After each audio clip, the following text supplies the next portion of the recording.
Good morning, beautiful people. It is Tuesday, June 23rd already. Damn. I did not expect it to be June 23rd already. I mean, I just read it off the paper here to remind myself that this year is flying by, even though we happen to be in the middle of an insane time. Speaking of an insane time, hello, baseball. By the end of the day, 5 o'clock, the MLB Players Association has to respond to the MLB, who has set out a schedule in which they deemed fit for the 2020 season. The players who are being praised and clapped for saying, just tell us when and where, as being one of the most intelligent collective bargaining statements in the history of collective bargaining. Tell us when and where. The owners said when and where.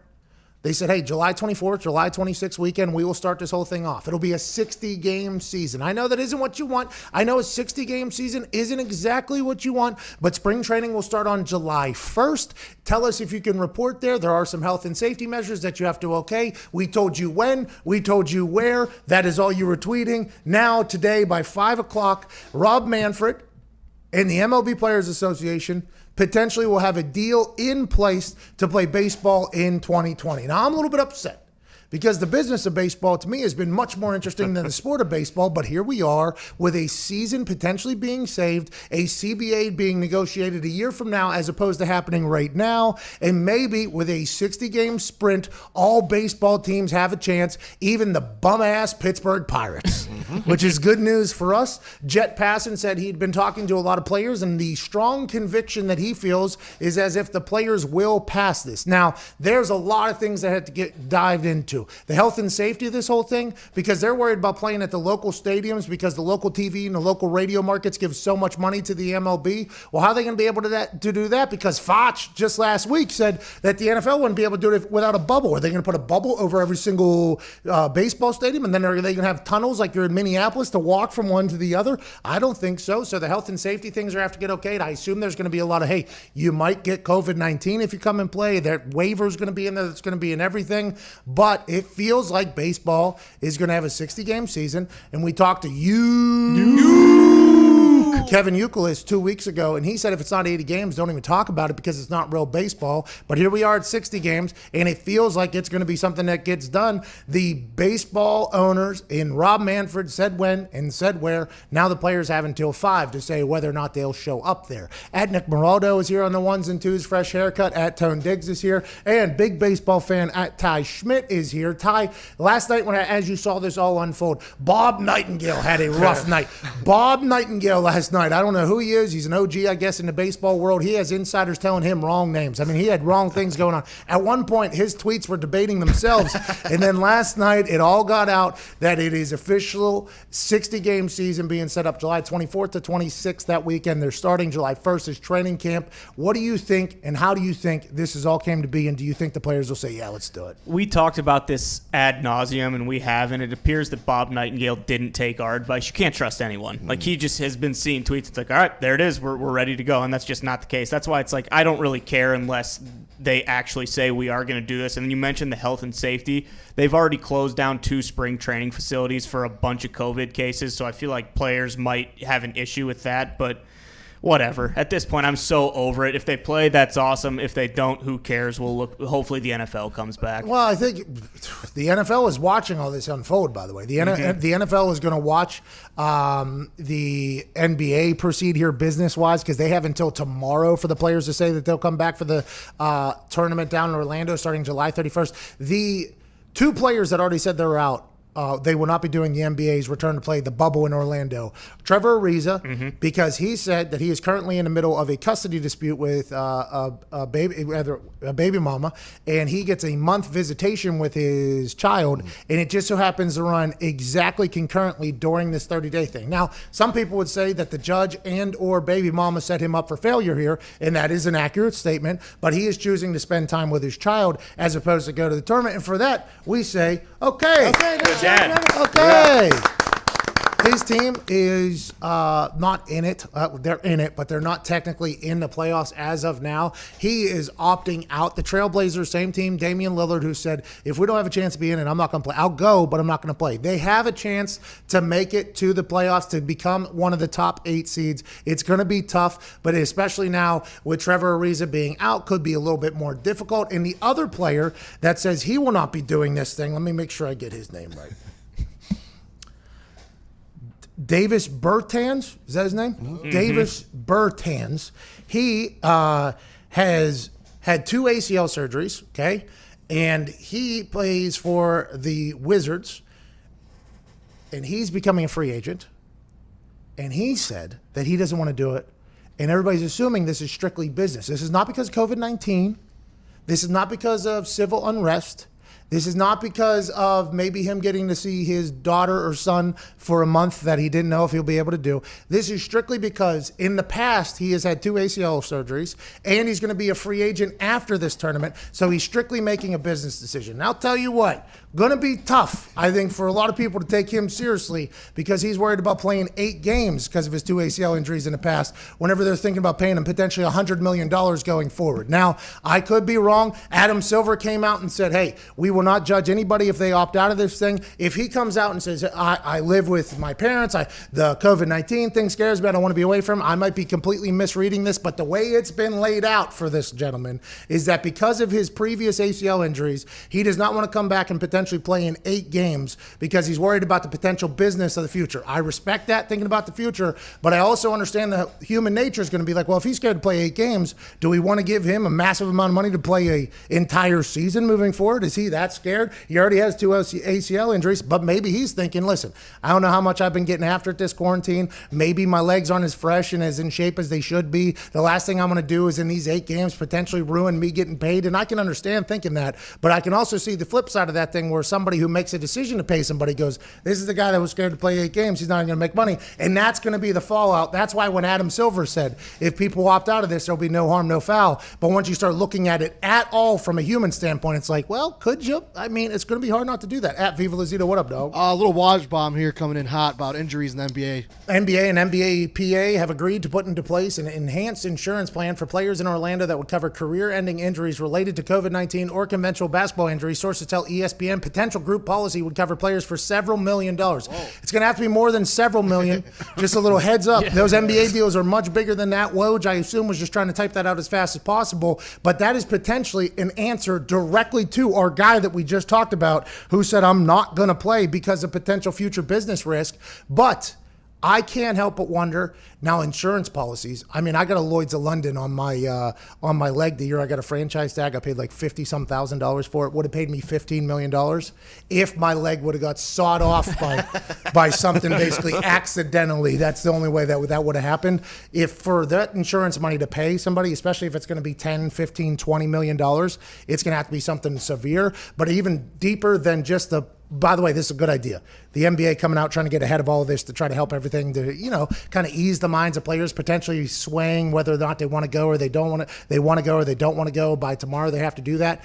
I just think that guy, because of his 2 ACLs, saying I don't want to play in these 8 games because maybe he feels as if he'll feel like in a preseason. Maybe he'll feel like he's not ready, and I can understand that. But if you're going to write a big check to him, that is also something you have to keep in the back of your mind. Like, hey, even he knows that there's a potential chance that these things go. And in negotiations, I hate to break to you, you see Pawn Stars, you think that's bad. Whenever you're talking about humans and potential future abilities, the negotiations in professional sports is not a fun one to be a part of. I mean, I guess if you're like Peyton or well, he got cut. Yeah. I mean, Peyton got cut. I guess if you're like, I don't know, Tom Brady got forced out. I mean, literally, I don't know. LeBron, I bet you LeBron has had a great time in negotiations. I would assume that LeBron has had a very positive experience in negotiations. I'd assume Cristiano Ronaldo has had positive experience in negotiations.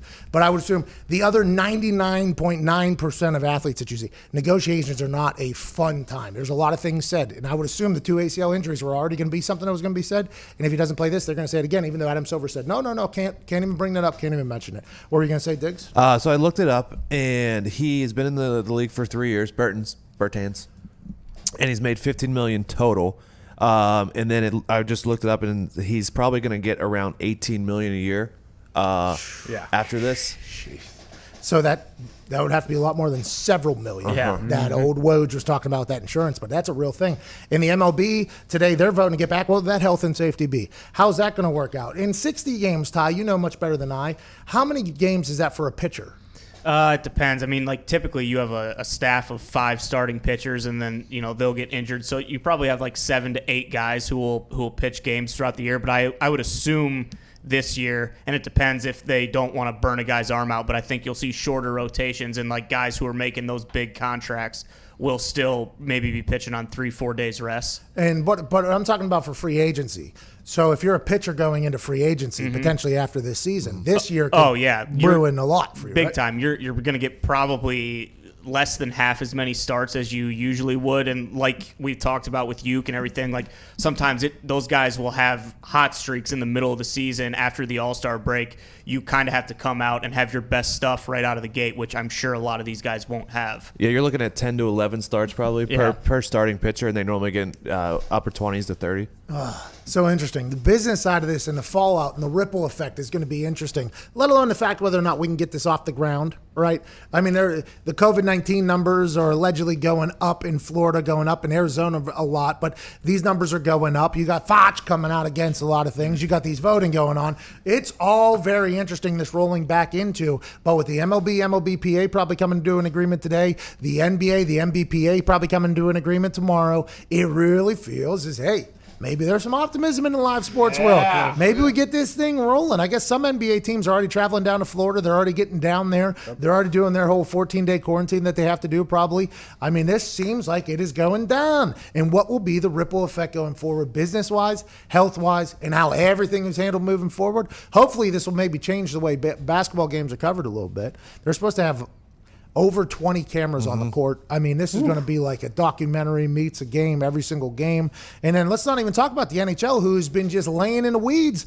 The NHL has just kind of laid back this entire thing, let everybody else. We'll let Rob Manfred go out there, be a stooge, let him go ahead and put his foot in his mouth 10, 15 times, and then they'll get a deal done. We'll let the NBA and the NBA players who are superstars, we'll let them talk publicly and figure it out. And the NHL said, hey, we'll just set up what we think we're going to do, and then behind the scenes, we'll try to negotiate this whole thing. We'll do some open ice skates. Let Sidney Crosby showcase that he's still the best player on earth. We'll do all this. We'll find a hub city in Las Vegas. We'll try to fund another one. But right now, Nick, the NHL feels as if it's coming back as well, right? So you got the MLB coming back allegedly today. The NBA's vote coming back tomorrow. The NHL, it feels like they're ahead of everybody else, but we haven't heard from them in a while. So starting today, they are allowing 12 guys on the ice during their little informal practice sessions. This is the second part of phase full 2, scrimmage, as they call it. So, yeah.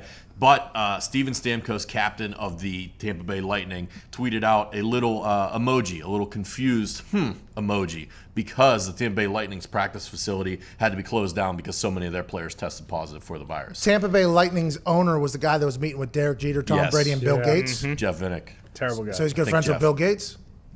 Something to think about there. On the flip side, the Canadian government has reportedly... I have one of these as well. The Canadian government has reportedly issued an order to allow the NHL to bypass the 14-day quarantine if they were to choose either Edmonton, Vancouver, or Toronto as one of the hub cities. But we were talking earlier, and you said that you do not believe it's going to be Toronto. You believe it's probably going to be one of the other ones. We assume Vegas will be one because of the infrastructure, and it just seems like the way everyone's tweeting about it, all the reporters, it seems like the tide has turned and that Edmonton and Vancouver are picking up a lot of speed because they have very low cases. For those that don't know, they have to have 2 hub cities, one for the Eastern Conference and one for the Western Conference. You don't know if the Eastern Conference is going to be in the West and the Western Conference is going to be in the East, but the cities that are being mentioned were a bunch. Vegas was pretty much a lock. Pittsburgh was in there. Columbus, Ohio was the one that everybody thought it was going to be because it's an Eastern Standard Time Zone, so you thought maybe a Pacific Time Zone and then the Eastern Time Zone, and then they have 3 games a day, and then you can kind of sync up. But everybody's thinking no to Columbus because they don't have the infrastructure and because they haven't named it Flavortown yet. Yeah, True. yeah. A lot of people talking about that. Flavortown was a big reason. So Columbus and Minneapolis or Minnesota have officially been ruled out. They weren't given exact reasons why, but the thought was they don't have the infrastructure, they don't have the hotels to be able to support these things. Potentially Chris too. I mean, I don't want to. Yeah. Old Christopher boy there. Yeah. If Guy Fieri had come through and bought that town a couple years ago, maybe we're thinking about the NHL being there. But they're saying they don't have enough they don't have enough hotels. Good news for Pittsburgh: we do have enough hotel rooms in Pittsburgh, Pennsylvania, but not enough ice. We don't have enough ice in Pittsburgh, so we're thinking that it's going to be a Canadian city and a Las Vegas, but they're both going to be in the Pacific time zone, which means what? Late night hockey. Get ready for some 11 o'clock games tipping off out there. NHL's happening, MLB's happening, NBA's happening. Jason McAfee's here. Viva Lazito is here with a Woj bomb break there. Evan Foxy is here. How's it going, Foxy? Fantastic. Foxy missed McAfee and Hawk yesterday. He's back this morning looking better than ever. Beard's getting a bit grizzly, but how you feeling? I feel great, Pat. It sucks that I had to miss the show, but I guess it went great without me. No, it did not actually. Yeah. Because AJ had no service. He was on the beach and he was sweating and his kids and there was this and that. It did not go great without you. It wasn't, I mean, to Wasn't be honest, because of me. No, normally when you might show have up been. to things, they stink. Yeah. The Lions, the Fremantle Dockers. Yep. But not when it comes to this type of thing. Without you, the show went through absolute hell in a handbasket. And it wasn't Zito's fault either. It was mostly on the other side of the phone. But the Fremantle Dockers have really rallied behind Foxy. I don't know if you know that. Yeah, it's a good bunch. You know why? Because they're loyal, Pat, just like me. The Lions have stunk forever. I stick to the Lions. I'm going to stick to the Dockers because I didn't choose them. Yeah. They chose me. And I think a lot of those fans can agree with that. Yeah, misery loves company. Yeah. And they saw an American that's about to be miserable. They'd never had somebody from outside of Fremantle become a Fremantle fan. That has never happened before. So they are all in with you getting on board with them. In the AFL, by the way, we want to let everybody know we are in this for the long haul. Yeah, 100%. We're getting a lot of sharing in the office, getting a lot of tips, and enjoying the hell out of the game. Because if I look at my future life here in the next couple months with the MLB, the NBA, the NHL, and the AFL, we're talking from 5:40 in the morning to probably 1:30, 2 a.m. Yeah. There's going to be sports. And that, my friends, I don't want to say it was worth it because nothing was worth what we just went through there. No. But boy, it's going to be awesome to get back in there. On the phones, 1-833-622-3331. At Boston Connor, how's it going, bub? Going fantastic. I love all this baseball talk, but it doesn't matter now that the AFL is better than the MLB. What are you doing? What is going on here? What do you mean? Jack. What do you mean? Gang. But the hat with the bandana, with the sunglasses, with the fresh mustache. Thank you. You look like the guy from Tiger King. Yeah, you kind of do look like the guy from Tiger King. Jeff Lowe. Yeah, you do look like Jeff Lowe, the guy. Yeah. You Shut up. need a leather jacket on that thing. What is on your dry erase board there? Oh, Earth is the only planet not named after a god. Earth God. Very interesting. Wow, a little selfish of us, I think. Oh, or the gods named Earth not after anybody else. What See about that? what about So you Earth flipped and it Eve? there. Yeah. Yeah, I see that. Interesting. Interesting. Earth, huh?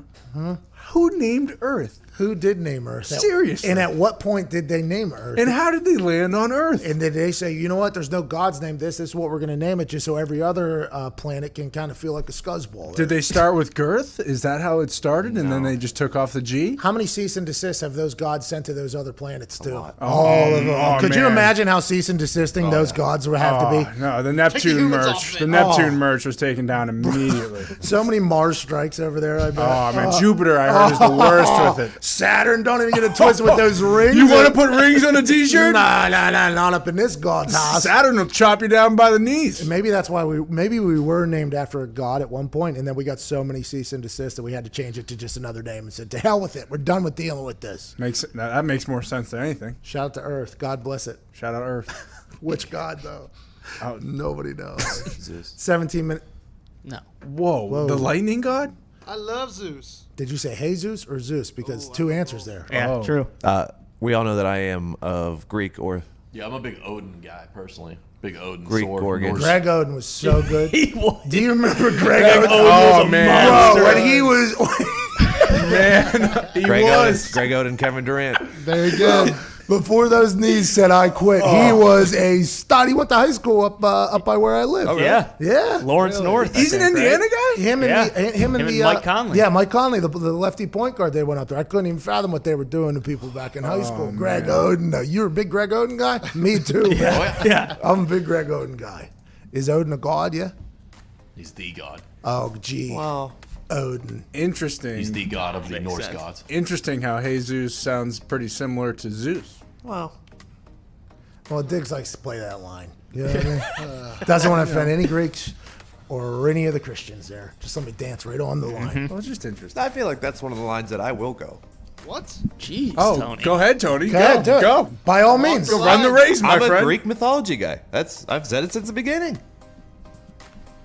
Oh, so you don't. I mean, this place is beautiful. It's going to take more than one guy Oh, so now you're sexist. or girl. Oh, So you're not a you know what goddess you guy. need? You need some Jesus. Been hanging out with Connor. You need some Jesus. Been hanging out with Connor too much. No. 19 minutes after the hour, we're back on the other side with more sports talk. Darren Woodson joins us in 11 minutes, formerly of the Dallas Cowboys. His office is the one that sits right outside of the Dallas Cowboys practice facility. We'll ask him if Mike McCarthy has come in there and hung any drapes or anything like that. Also, Dak Prescott, $31.4 million richer as of yesterday. What are the Cowboys going to do now before July 15th? We'll talk to him about that. And potentially in the 11 a.m. hour, Reggie Bush. Potentially. This is all up in the air. We're not 100% sure. He's got some things going on. Might try to maybe Reggie Bush.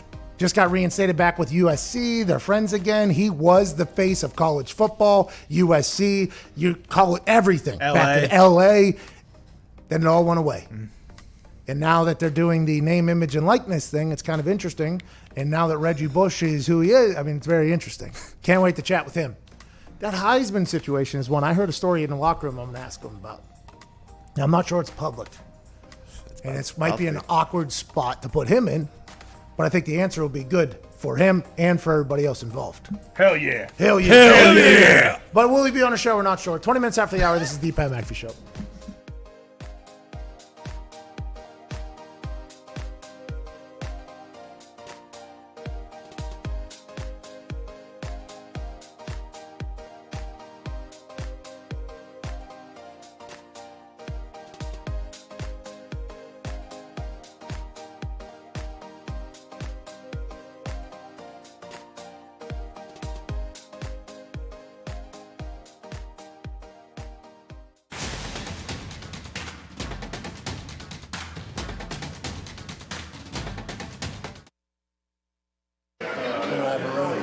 Up since 5:30 a.m. right now.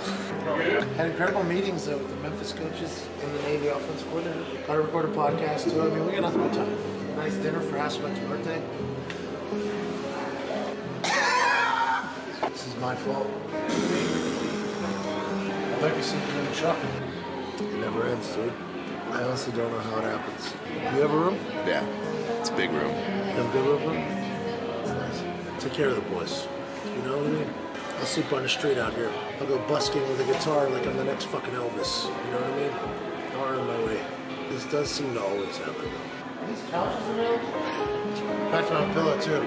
I'm gonna need it because I'm gonna be sleeping on a fucking bench. I'm gonna go to the bathroom and brush my teeth. Okay. Thank you. Okay, bye-bye. No big deal. Just walking the streets of Memphis with my sack here and my pillow. Walking in Memphis with no room to sleep in tonight. Walking in Memphis. Right now I can fall asleep, but I fight. Walking in Memphis. Instagram models posing on stairs. Walking in Memphis. A couple methods right over there.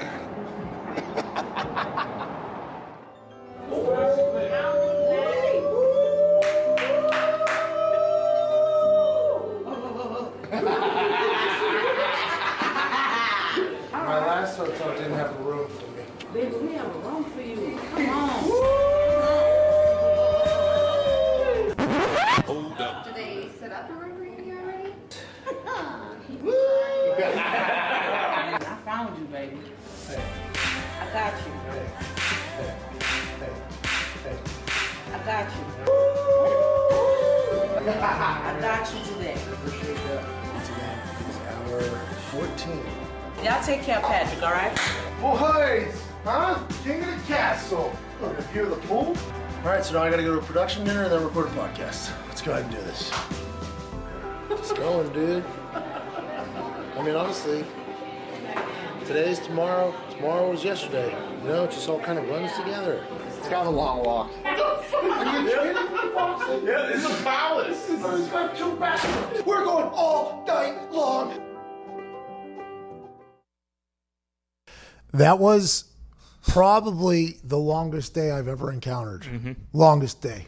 Flying, traveling, talking shit, doing this, doing that. No hotel. Wait, there is a hotel. No, you don't have a hotel. Walk across the city, buy 4 to 5 different crime scenes. Get to other hotel. No hotel room. Go to other hotel. Hotel room. Do production dinner. Then record podcast. Then go back to sleep. Wake up. Do it again. Walking in Memphis. Hey, good people down there though. Oh, yeah.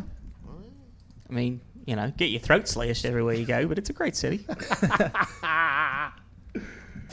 Jeez.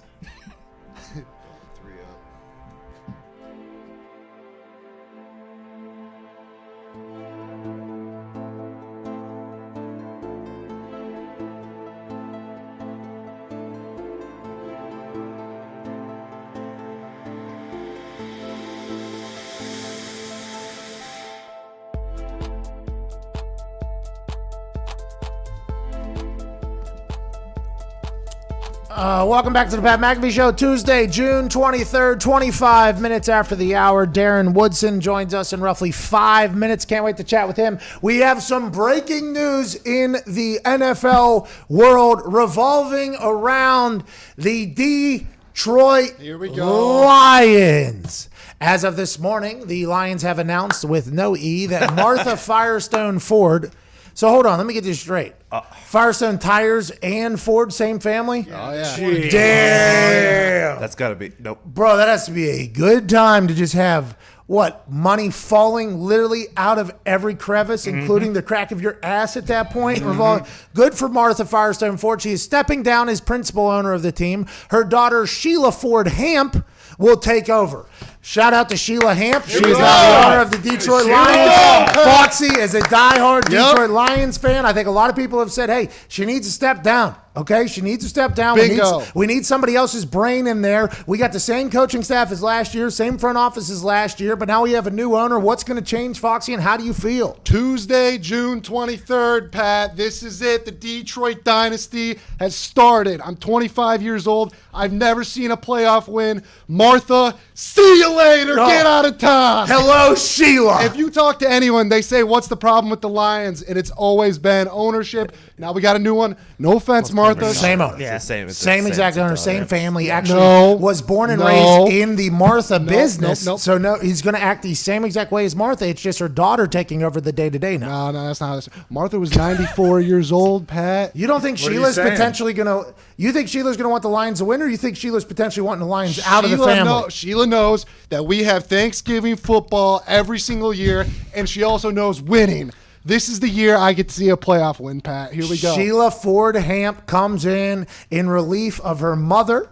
And Detroit Lions fans now, if Evan Foxy is the depiction of all of them, think that this is the turning point for the Detroit Lions franchise to become a dynasty yet again. Good for you, Foxy, on believing that. Everybody deserves to have a little bit of hope. I think everybody outside of Detroit is going, oh, so this is just a transition of power to the next generation. Yeah, well, they don't know. Classic nepotism. Easier to fire Patricia.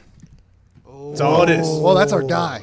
All right, you watch your mouth, all right? Hey, listen, Matt Patricia knows that he even said that he didn't expect to be the head coach right now, but now that he's got another year in there, maybe a little bit. You guys got rid of Jim Caldwell after he won some games, said, hey, not enough. Martha said, not enough, Jim Caldwell. You look like you're on the sideline always keeping calm, cool demeanor. It's not calm, cool here in Detroit. Everything's burning down. Have a little bit of emotion. Let's get rid of him. So then you bring in Matt Patricia, our guy. By the way, Jim Caldwell, my guy.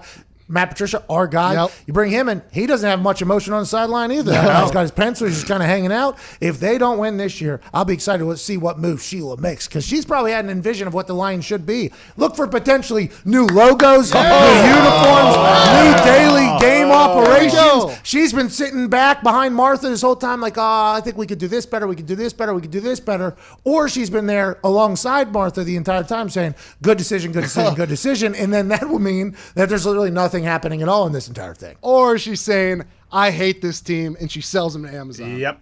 Oh, Jeff Bezos, by the yeah. way, could come in and buy the Detroit Lions, the Detroit Tigers, the Detroit Red Wings, and the Detroit Pistons. But if you're Jeff Bezos, why would you do that? Bezos says city. he's made a career out of good decision making. What's up, Foxy?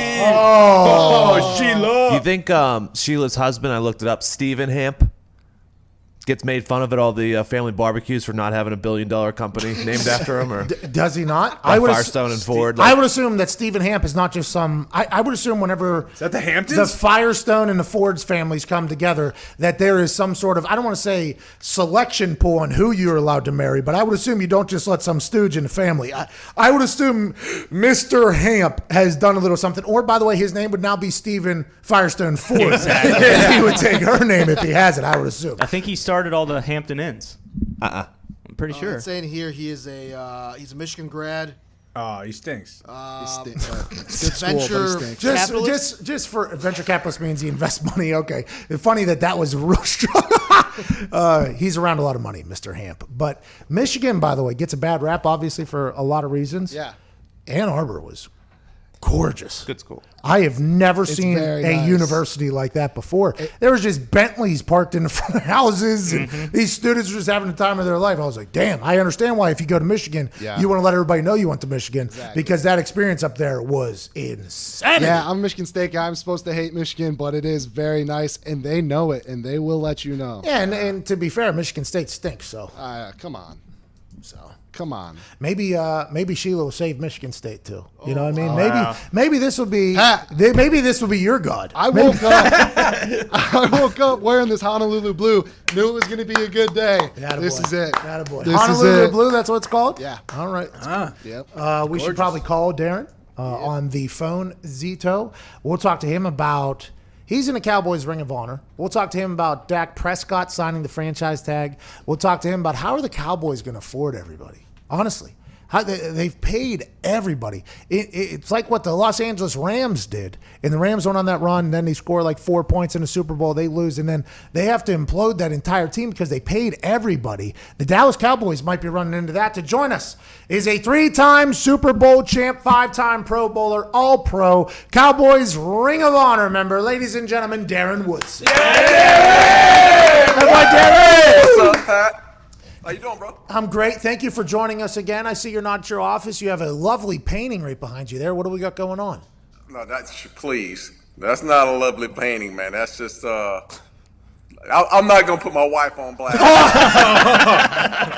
That's not a lovely painting. I think That's not art. I think you just did right there. Okay, that is in the eye of the beholder. I've been to a couple of those galleries, and I've seen things much worse than that sell for a lot of money with those drunk art purchasers. But let's talk, Darren. Let's talk about Dak Prescott signing that franchise tag for $31.4 million. The last time you joined us, you told us a couple things. You talked about how your office overlooks the practice field, which I found alarming. I found that a bit alarming because I'd assume there's some secret things that could potentially get out. But you said Dak Prescott has this workhorse-like mentality. He's out there all the time. And basically, he's a guy that if you were to build a team, you would put it on his shoulders. It seems like Jerry Jones and Dak are closer and closer to that inevitability.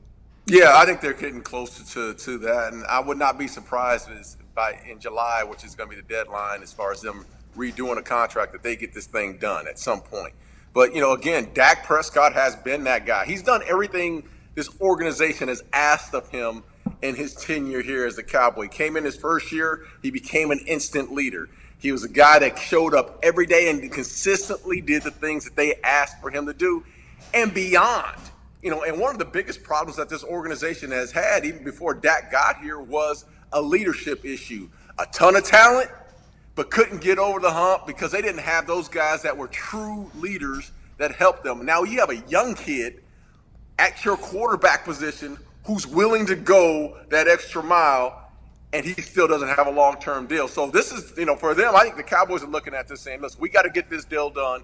And not knowing what the salary cap's going to look like in the future, this has to get done by July. I would assume because of all the things that you just said is why Dak Prescott was standing so firm on what he wanted, because they could have paid him a year ago. They chose not to do that. They rolled the dice. He had his best season yet. Now, going into a season with Mike McCarthy, who is an incredible offensive quarterback coach. I mean, that is just well known by, if you look through any of his stats, stats, with his work, with you name it, he might have his best year yet, and nobody knows what's going to happen with the salary cap. So what do you think they do with the deal? Do you think it'll be largely based on if the salary cap moves, he'll get a percentage of the salary cap? Like, how do you think they make this deal happen by July 15th? Here's the hang-up. The hang-up's on how many years. The hang-up is Cowboys want him at 5 years. He wants a 4-year deal, which I totally understand. I mean, you want the flexibility to say, I play 4 years and then I move on and go on to the next one. Because what the Cowboys are going to do is lock you down with 5 years, and we all know who's in control of the franchise tag again. 5-year deal, and then when your 5 years is up, they're going to lock you. They said, well, we don't want a long-term deal. We're going to franchise tag you again, which they have the option to do. So if I'm Dak, I'm going 4 years. I'm going to stick to my guns and make sure I win, because it's not on Dak to the fact, like you just said, they had this option last year to get him signed. They should have got him signed. It didn't happen. Now he's going to stick to his gun and have the leverage on, I want a 4-year deal. Let's figure it out. How are the Cowboys going to afford everybody? Like I just talked about the Rams. The Rams last year, they paid everybody. Boom, boom, boom. They had a team. They went on a run. And then now they're literally having to implode that entire thing because they don't have the ability to build a team around their salary cap because they're strapped on the cash. How will the Cowboys be able to afford everybody, including the thought that Jamal Adams potentially comes to the Cowboys on a restructured deal for less money because he understands the market value of being a Cowboy? How do they afford everybody moving forward? Listen, they can't. I mean, and that's the honest to God truth. So when you start to sign these players, you start to sign them through priority. Who's the priority?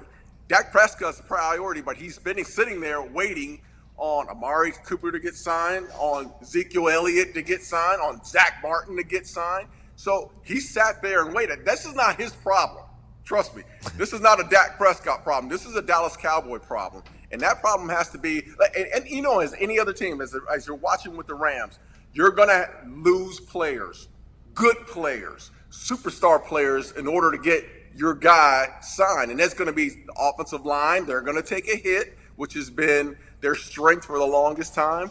Defensive players, young defensive players who are coming up are going to have to go. The Byron Joneses of the world who's gone to Miami. You're going to start seeing these Cowboy teams start losing players as time goes on as well, superstar players as well. Everybody says Jerry Jones is making these decisions. We've all seen him on draft night on his yacht in Miami. It looked amazing. He had a great draft night. But who is the one that has to manage the salary cap? Is that a Stephen Jones gig? Like, who is that? Jerry Jones hand on being like, well, okay, if we pay this guy $7,000 million here. Who's the one that's all Stephen Jones. Stephen Jones. Jones. All Stephen Jones. And look, that relationship is a great father-son relationship. And I love both of them. I mean, they've just been awesome for me throughout my career and after. But Steven is the guy who's going to be crunching numbers. Will McClay is the acting GM, as you would say, because Will McClay is the one who's running the day-to-day as far as personnel is concerned. But it's going to be up to those two to figure out how they get up under the cap and what the cap looks like. Still don't know what's going to look like here in the future months. Yeah, Andrew Brandt joined us yesterday. He has the Business of Sports podcast, former Green Bay Packers executive and agent. He said that a lot of other sports potentially have 40% of their income coming from day-to-days whenever the stadiums are open. In the NFL, it's only 15 to 20% because of the massive TV deals that they're making. So he might see a potential dip in a salary cap, but he doesn't think it'll be as drastic as the MLB or the NBA potentially or anything like that. And he could be completely wrong. So I'm not 100% sure because nobody's negotiating long-term deals right now. Christian McCaffrey got a long-term deal, which was nobody expected. It was big for a running back, but he's not just a running back. But everybody else is kind of sitting back and saying, hey, listen, we can't lock anything long-term until we know what the hell is going to happen this season because that's going to affect the future salary cap. Is that why Dak Prescott signed a franchise tag, you think? Because that conversation happened between Steven and you think that's what happened? That's ultimately why he signed. Absolutely. That conversation has happened, and he had to get this deal done. Listen, I think the one thing I want to say about Dak is this. Everything they've asked him to do, he's pretty much done. He's not going to fight the fact of, this is the situation now. We all understand where the situation is. I'm going to be franchise tagged as of now. I'm going to I'll sign it. I'll be in camp. I'll do all the little things that they're asking me to do and that I'm asked of to do. I'm not going to ruffle any feathers. It's Mike McCarthy's offense now. I'm going to be there day one. You won't see this guy holding out, doing all those things. And that's been the expectation from that locker room, knowing he's going to do what's right for the team. But at some point, you have to look, and I'm looking at in July. At some point, he's going to have to do what's right for Dak Prescott as well and show leverage and say, maybe I don't show up. Ooh. Maybe I do something a little different to get what I absolutely want, because he's gone along company line for the longest time. Everything you just said right there made me think that Stephen Jones and Jerry Jones, if the whole locker room knew that he was going to do what's right by the team, all the posturing by both sides, none of it mattered because they knew at the end they would have a deal. That's a very interesting thing to know if you're on the side that has to negotiate the deal to give up your own money, knowing that that person, hey, this guy, such a good guy, this guy. Now, granted, that would probably warrant a long-term deal, and let's get this right because he is such a good guy. But also, let's remember, good guy won't be doing anything to really screw us over in the end. That's an interesting. Exactly. That's a very interesting thing there with Dak. Do you think he signed the franchise tag when everybody thought he wasn't going to until July 15th so that he and Mike McCarthy can get to work, whether it's via Zoom calls, FaceTime, stuff like that? Absolutely. I think this is more about, not only him, but there's a lot of players within that locker room. It's a new start. Coach McCarthy brings in something that's a little different than what they've had in the past with Jason Garrett. They all have to get on the same page. And with Corona, there has not been a lot of face-to-face with the players. Everything's been virtual. So they're playing from behind right now. And a guy like Dak, he's going to have to get his hands around this offense. So, sign the deal. You're going to be playing this year at some point. Sign the deal. Let's get into camp. Let's get into to knowing what Coach McCarthy wants, what his strengths and weaknesses are, how I fit into this scheme, and let's move forward. Let's get going. And I think that's the mentality. Darren, you're a 3-time Super Bowl champ, All-Pro, Cowboys Ring of Honor member. I mean, legend through and through in the NFL. Do you see any chance that the NFL doesn't go off without a hitch? I mean, maybe there'll be no fans in the stands, but I see zero possibility that the NFL bends or breaks because of the COVID-19. I honestly, I see them going off. Here we go. This is our season. They made that. They announced that schedule, and there was no alternatives. There was no if this happens, this happens. The NFL is like, this is what we're doing, and if COVID-19 don't like it, they can get the hell out or do whatever they need to do. I think that's what the NFL is going to do. Absolutely. Hey, Pat, I'm right there with you. There's 32 owners that have been strong-minded owners for the longest time. This season is going to go. I think the NFL is a different monster than Major League Baseball, than the NBA. They are strong-headed, and they're going to say the season is going to start. We're not going to bend. We're going to go. We're going to move forward. Corona, you figure it out. I can really see Roger Goodell, by the way, in his basement with the M&Ms. Corona's just going to have to figure it out. Darren, does Jamal Adams have to be traded at this point? Because like Pat was talking about yesterday, like walking into that locker room after all this news comes out, like how hard would that be? And is there any chance that it would be to the Cowboys? Man, you know what, guys? I'm not sure, man. I really, you always look. I'm the biggest Jamal Adams fan out there. It's good. And I know what he said. It's probably ruffled some feathers within his own locker room. Probably has, part of it. But, this kid has been, first of all, the Jets don't have a whole lot of talent just to be playing around with, right? They stink, so that's one thing.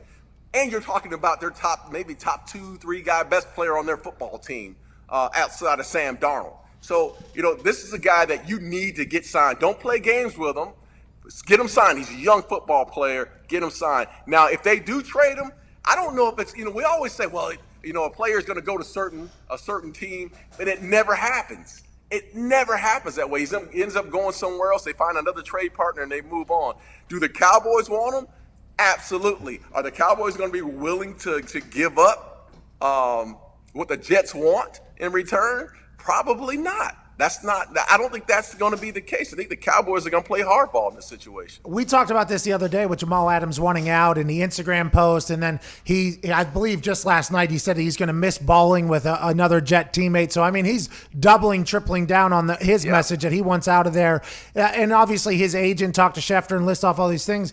But the thing about the NFL is The players have no choice. No control. None. None. Yeah. A lot of people are tweeting us like, it doesn't matter. He's not going anywhere if the Jets don't want him to go. And by the way, that's 100% true. Like, if the Jets don't want to move him, they don't care how miserable he is. If he wants to sit out, do whatever you got to do, they can hold on to him as long as they want. And that is a very interesting situation for Jamal Adams. And that is a disgruntled situation for a young man to be in. Oh, yeah. That's at his peak of his career. It's to say, the team really doesn't want me. They don't want to do a long-term deal. They're not willing to trade me. They're sitting me in this locker room. The guys in this locker room are looking at me sideways by the fact that, I made some comments. And now I got to go out and play and get the fan base rally behind me. That's a tough situation to be in, man. I don't admire that situation for him, but at the same time, he made that bed, bro. He made that bed. Now you got to figure it out. How long did you play for the Cowboys? 13. Was that the only place you played? That's the only place I know. Wow. Clueless. Yeah. That's awesome, because we had Robert Mathis in here. I only played for the Colts for 8 years. Robert Mathis came in 14 years. He only played for the Colts, and I was talking to him about how that rarely happens, especially with the Cowboys. That very rarely happens. Good for you, man. Yeah. Hey, tell you what, it was a nice run, man. And I'll tell you this. I'll leave you guys with this. We talk about the Jones family, and I'm probably one of the hardest ones that go on the Joneses, and Troy Aikman, of course. Troy does not hold back on Jerry and Steven. A lot of mic time for Troy too. Yeah, exactly. But that family has been special on and off the field. And it's not just myself, it's the Michael Irvins, you asked the Emmitt Smiths and the Deion Sanders. The Jones family has been special on and off the field. And I would say even more so off the field in my business endeavors. They've been, rock solid. And so it's hard sometimes to come on or go on any show and be negative towards them, because you know what they've meant to us in a lot of ways. But at the same time, when it comes down to football and this business, this is exactly how they treat it.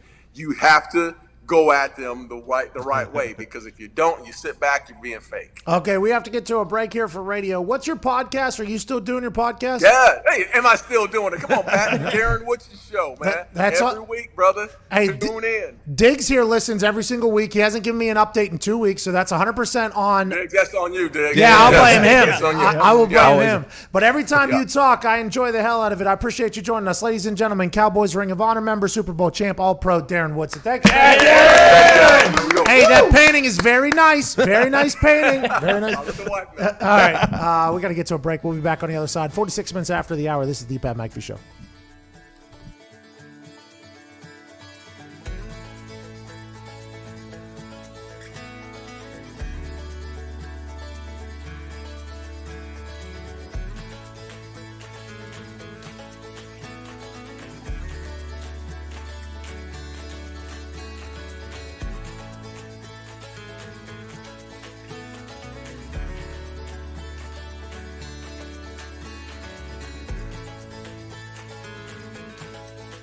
We are moments before going out onto the field and kicking some field goals to raise a crap ton of money for the kids.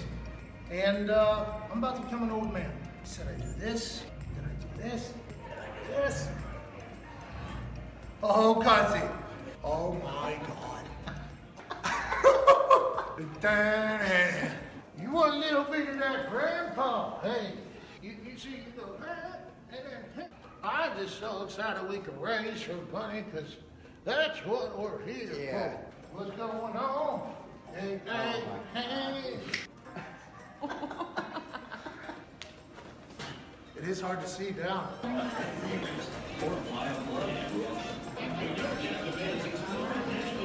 Cool, Grandpa.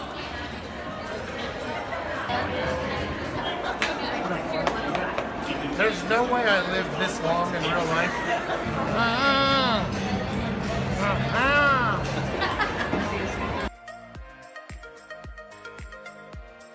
Ladies and gentlemen, give it up for our contestant and cheer him on as he attempts to raise $70,000 for cancer research. On your mark, get set, go!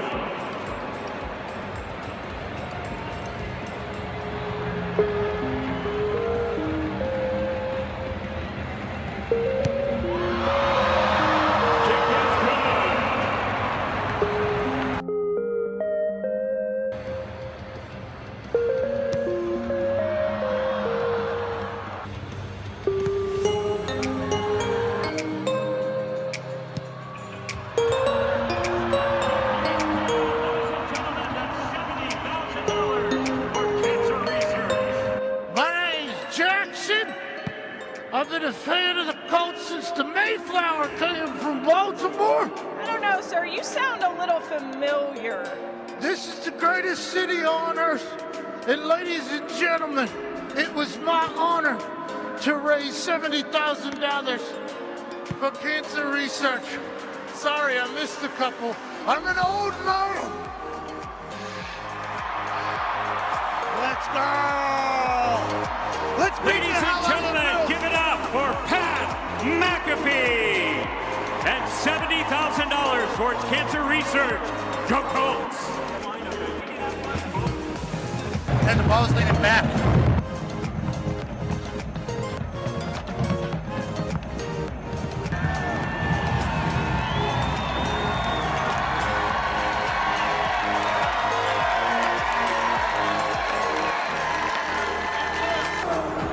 Couldn't see. It's a lot more difficult seeing. Hi! Old man's got a hammer.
Everyone, Well, read it, Ty. everyone needs a great pair of wireless earbuds, and you already know Raycon earbuds start at about half the price of any other premium wireless earbuds on the market, and that they sound just as amazing as other top audio brands you know. That kind of startled you? I feel like you kind of got off to a bad start there. Did I? What happened? Well, did I startle you there? Oh boy. Well, no. Not really. Well, I mean, kinda. it was. I wasn't expected. That's for sure. Oh, so you were So startled. you startled. Listen, you're normally a big SAT word guy. Startled. Startled is the proper word there. But listen, Raycon, their newest model, the everyday E25 earbuds, are their best ones yet, with 6 hours of playtime, seamless Bluetooth pairing, more bass, and a more compact design that gives you a nice noise-isolating fit.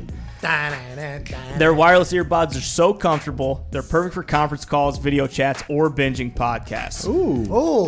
Podcast. Yeah, you can binge a couple podcasts. Podcast. And unlike some of your other wireless options, Raycon earbuds are both stylish and discreet with no dangling wires or stems. You've heard us talk about how the company was co-founded by Ray J and celebrities like Snoop Dogg, Cardi B, Melissa Etheridge, Brandy, and J.R. Smith. J.R. Smith? Yep, Sir Swish himself. He's obsessed with Raycons. Now's the time to see what the hype is all about. Get 15% off your order at buyraycon.com/Pat. That's buyraycon.com/Pat for 15% off Raycon wireless earbuds. Buyraycon.com/Pat. Was J.R. Smith wearing his Raycons when he beat the hell out of that? Probably. Oh, yeah. I believe so. What was he listening to, you think? Let the bodies. That was awesome. What a conversation with J.R. Smith. That was only a few weeks ago, by the way. Yeah. Feels I like can't believe we eternity talked. ago. It does. Boy, days feel like weeks. Weeks feel like years. But baseball is back. Let me hear some cheers. By 5 o'clock, they'll vote on the dot. Will they get back to swinging? Baseball or not? They should get Kenny Chesney to cover that. They should. Wow. Yeah, boys of fall. Boys of summer. Boys of summer. There's a report coming out that summer does kill the coronavirus in 34 days, which is interesting because coronavirus is yodeling in Arizona, which is always summer, and in Florida, which is always summer. So they're like, well, yeah, but maybe it's not the dry heat. Well, Florida's humid, so I don't know if any of this is accurate. But boy, I hope summer's killing coronavirus. That'd be beautiful. Even better news, 34 minutes. Whoa! We're back on the other side of the Pat McAfee Show. Look at that. Wow. Who did that study? I'd like to know. They just put Corona out in the sun. Be like, it's dead. Took 34 minutes. Well, in Spain, you saw they were wheeling some of their patients to the beach so that they were using this technique at the hospital. You're a despicable human. Really? You don't have to dress the way that you dress and act the way you act, but Look. when those words just come out of your mouth like that, Look. they're just wheeling bodies out to the beach. Obviously. Well, they're not dead bodies yet. They're not dead yet. They're wheeling them out there so they don't die. Oh, okay. Yeah, and the sun can... Can you go back to that post, by the way? Maybe, no, not that. I'm talking about this. Look, do you think that person even knows that the coronavirus is happening? Do you remember the beach down in Florida that they were just packed to the gills, those beaches? Maybe those people knew all along. Remember, those people were getting made fun of from jump because we're all locked down in our house and we go here, home, and everybody's at their home seeing the people down in Florida. They're like, had to get to the fucking beach. And now it's coming out that a new study says summer sun can kill the coronavirus in 34 What was option B for that photo? Like, they just went to Google search and was like, person on beach. Had to be somebody in like a Borat Speedo thing. Oh, the thong over the shoulders. It's the most ridiculous beach photo that we could find. Do we know if she's alive? She might be dead on the beach there. Funny thing about coronavirus dying in summer sun on the beach. Same with humans. This is one of them. Wear sunscreen. Let's get to the phones. Sounds like don't worry. Let's go to Jake. True. Oh, yeah. True. Let it get summer sun, dude. Yeah. Summer sun. Summer sun. And killing easy 19. Fuck COVID-19. Jake in Ohio, what's up? What's happening, boys? We just learned that the summer sun can kill COVID-19. Jake, we feel pretty good. Yeah, that's big news. I mean, here in Ohio, there's not much summer, but we'll take it. AJ Hawk just fled that state to get down to Florida because he learned about this summer sun thing down in Florida on the beach. What do you want to talk about, brother? I got a quick question for you dealing with the Browns. What's more likely to you? Baker Mayfield wins MVP or Odell leads the league in receiving yards? Okay, I think much more likely is Odell to potentially lead. But if Odell leads the NFL in receiving yards, is Baker Mayfield then in the conversation for the MVP? I think if one, you have the other. Will that happen? With Stefanski's offense coming in there, a lot of weapons. Odell Beckham seems to be more focused than he's ever been. Baker Mayfield looks like he's getting into the best shape he's ever been. Will the Browns not suck this year? And if they don't suck, is that enough? Will they have to make some sort of run for Browns fans to be happy? No. And that's why I think Andrew Berry, Stefanski, Baker, and the boys over there are set up to be in a good spot. You get Myles Garrett back off of almost killing somebody, give him a big old deal. Cleveland Browns could be good this year, but the AFC North is tough. That is going to be a tough place to play. If OBJ leads the league in receiving yards, it means Case Keenum is starting. Wow. What was that all about? What are you, Rex Ryan over there? Yeah. What is it? You think Baker had an electrifying 5-6 games there his rookie year. And then last year, who knows? It all fell apart. You have Freddie Kitchens. What do you want from the guy? Then they figured out all you can do is put your hands up and you can't see anything. Well, and he just runs to his right every time. What do I want from the guy? He's got an all-star cast around him. Well, Freddie Kitchens. The guy's called a draw on Freddie 4th was and one 18. of the best coaches we've ever seen. He's a running back coach, Hugh Jackson said. Didn't even fucking know. He said he's just running back coach to me is what Hugh Jackson said. I mean, Hugh Why don't we give Hugh Baker Jackson Mayfield... went 0-16. Why don't we give Baker Mayfield a goddamn chance here? Stefanski's performed very, very well against very good defenses, so we'll see. Oh, jeez. A lot of condescending remarks coming from the two diehard Steelers fans, which is something to be talked about because the AFC North has Ben Roethlisberger back, the reigning MVP back, and Joe Burrow, who seems to potentially bring a little something to the Bengals. Oh, yeah. If they can find an indoor practice facility, I think they'd be even better. Maybe go to a local high school that has one because they fucking care about their team. But the AFC North is going to be difficult. And I think this is a prove-it year for Baker. But you guys don't seem to have a lot of hope in old Baker Mayfield. Huh? I did see a headline. I believe it was Joe Burrow has been as advertised. So, well, in these Zoom lock it calls, in. I must. wow. These Zoom calls, he's been crushing it. Yep, Zach Taylor, Joe Burrow as advertised during virtual offseason. There you go.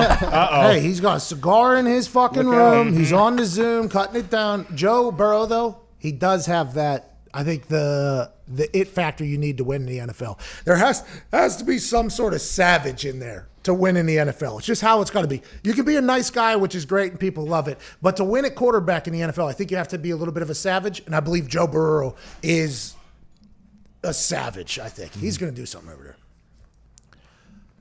Good morning, beautiful people. It is Tuesday, June 23rd. Already. Wow.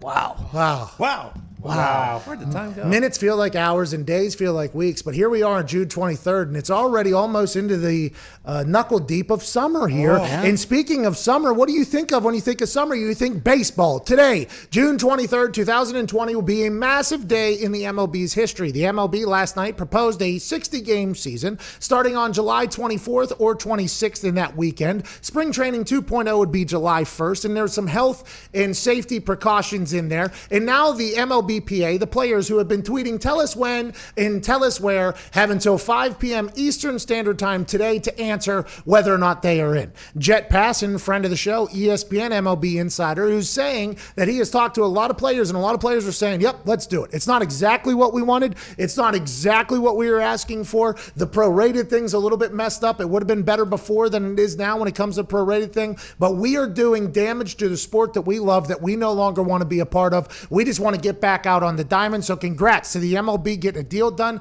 by 5 p.m. today with the MLB Players Association. I'll be excited to hear the leaks for the health and safety guidelines that are being put out there, because this is very different than the bubble situation that the NHL and the NBA are running. This is individual stadiums traveling to other individual stadiums for the local radio and local TV markets, which are paying a lot of money to the MLB. I'm excited to see the health and safety guidelines that they wrote out here that players are going to have to agree to, because it's going to be big for the NFL as well going forward on how this all works. Because if you listen to Fauci says there's no way it could potentially happen. The MLB is saying, I think we can. The NBA is coming back July 31st or 30th. There's a couple players already saying they're out. I assume there'll be more. They have until tomorrow to say whether or not they're in or out. Some NBA players and NBA teams are already traveling down to Florida, so the NBA is coming back. The NHL is allegedly going to come back. The MLS is coming back, and the NFL is sitting back with bated breath, can't wait to not miss a single thing and telling the coronavirus to either get the hell out of the way or get on board. Sports are back, including the AFL Thursday morning, 5:40 a.m. Get ready for round 4 to kick off. Find a team like we all have. Collingwood is probably going to end up winning the whole damn thing, and they have the only American on their team. Everybody else's team stinks, and that's just what you need to know about it. At Nick Marotta is here. Let's see if they can get off the pitch on Friday with a couple crutches, some stretchers. Why? Because the goons over there, GWS Giants, are taking on Collingwood Magpies. Hashtag never surrender. Might get beat on the scoreboard, but they ain't going to get beat on the pitch, on the field. I still don't know what it's called. Yeah, me neither. They don't drink Fosters either. The last time you said that, they were not happy about the Fosters. They were not happy. Okay, it's Carlton's Draft or something like that. That's the local. That's the local flavor. But Collingwood Magpies are going to win it all. And I have a source that has told me that Mason Coxzilla, the 6'10" American who's gone down under and became a great in their sport. But I don't know if they call him a great, but he's not just a player. He's a great player down there. He's coming back within the next week or two. So Collingwood Magpies, and the only reason why I'm a fan of them. Better not be this week. Well, I know, against your goons, I don't know if it's accurate either, but we'll see how it goes. At Tone Diggs, your team is in the bottom half of the entire league. How do you feel about that? Because you hopped on board whenever they had one good game. I think you thought you were riding a toasty land. Instead, you're down in the dumps downer. No, we're notorious when we play against teams lesser than our talent that we play down their level. Like, Gaz is going to miss a few sitters and stuff like that. But, when we go into the G this weekend to face Melbourne, it'll be fine. How come you haven't read deeper into your pandering handbook that you got there? What do you mean? Yeah, well, you got a pandering handbook from somebody. We all know it. An Australian pandering handbook, because you started dropping lingo that we had never heard of, and it seems like you only read the first page because you're just kind of putting on repeat. Is it because it is a long season? Well, no, it's just because we just talk about the game that just happened, and when things progress down the line, I'll fill in those words and things like that of that nature. Oh, you don't know any other words. That's what it sounds like. Oh no, Is the pandering handbook only one page? It's a couple pages. What's your team name? Geelong Cats. Yeah, it won't chill long until they're gone, bud. Walked right into that one. Got me. Oh, Did you say the F word, by the way, there? I don't think so. definitely said the S word. Yeah. Definitely said that one. Yeah. Sorry, Don. Can't do that. Can't do that. You got me. I mean, when you come at the Cats, I get a little emotional. And That's on me. That's what has happened, by the way, here in just a few short weeks. This office has become a diehard AFL office. We all have our own individual teams. Ty Schmidt likes the Brisbane Lions, I believe. Oh, yeah. How are they? Terrible? Are they good? No, we're in the top half, baby. Hugh McCluggage is a rising star. I mean, you're not going to find a more electrifying player. You know, if you want a real group of cats, Brisbane Lions, okay? That's Big Geelong Cat. Yeah, it's the Big Cat. That's the King Cat. It's the King Cat.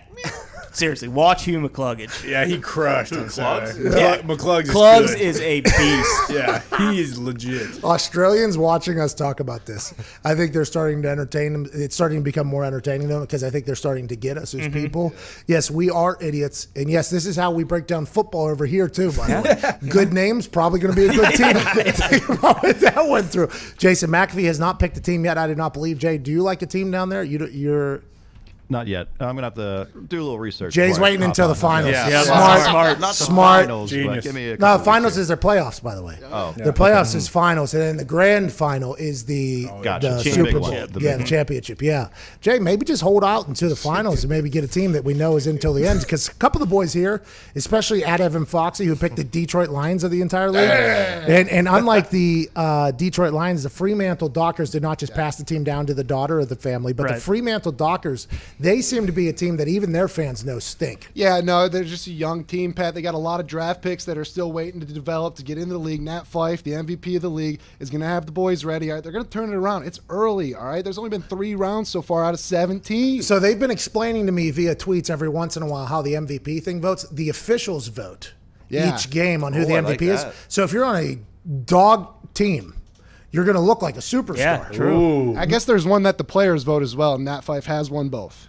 Oh, okay. So Yeah. Matt Fife is the guy. But they're saying like the players one isn't as revered as the other one, which makes no Which sense. makes no Yeah, sense. no sense to me. But just, I want to let you guys know in Australia, over here, the Pro Bowl too, they don't take into account as Right. much as I think the coaches vote, the refs vote, the players vote should mean a lot more than the media vote or the fans vote. Even though you need fans to exist, just the way it's balanced out, nobody really understands how it works behind the scenes. But Fremantle Dockers, they might win the next 25, 30 years. We don't maybe. know. We don't know. The team that is really intriguing to me Yeah. is the team that's using some of our production to get the boys pumped up in the locker room, and that's the Gold Coast Suns, which is a Zito production team. Just all a of a bunch sudden, of stars becoming sons, baby. a son is it is a star. I know it takes a while though. No, it's just a star. all the time. Yeah. Oh yeah, I know.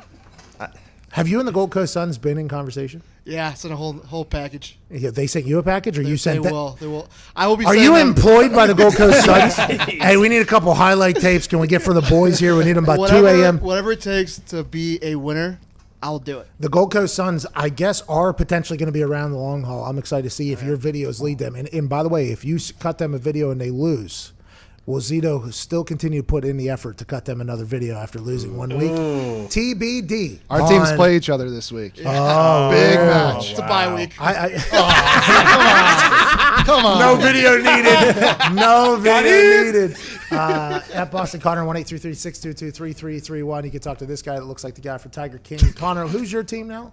The West Coast EAGLES Eagles. And they got Nick Nat on their squad. Yeah, oh yeah, great player. He played well. Gaffer got his 200s the other day. McGovern, he did roll his ankle, but it's garden variety, so we'll be okay. I will say, I do not know a single other player on the Collingwood Magpies other than the president, Eddie McGuire. He hosts Who Wants to Be a Millionaire down there. And Coxella, who's potentially back within the next week after sustaining a knee injury in training. Well, you got steel side bottom. Oh, yeah. I steel side bottom. I apologize. I do know of that legend. There isn't as many great mullets on the Collingwood Magpies as I would have hoped, but that's why the Western Bulldogs are potentially a team to keep an eye out on. Speaking of Aussie slang and pandering, Connor comes up to me yesterday and goes, how awesome of Aussie slang is garden variety? And I was like, never heard of garden variety before. So that's Australian slang, garden variety? Yeah, well, I mean, Governor's ankle roll is just garden variety. He'll be back. All right, let's talk about some stuff.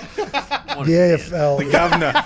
He's an absolute stooge. Think about Australians are learning about Americans, I think, just by this show. Yeah. Think about what they think whenever that man opens his mouth back there. Earth is the only planet ever gone over his shoulder. All right, let's get to it. NASCAR. Wild day yesterday in the NASCAR world.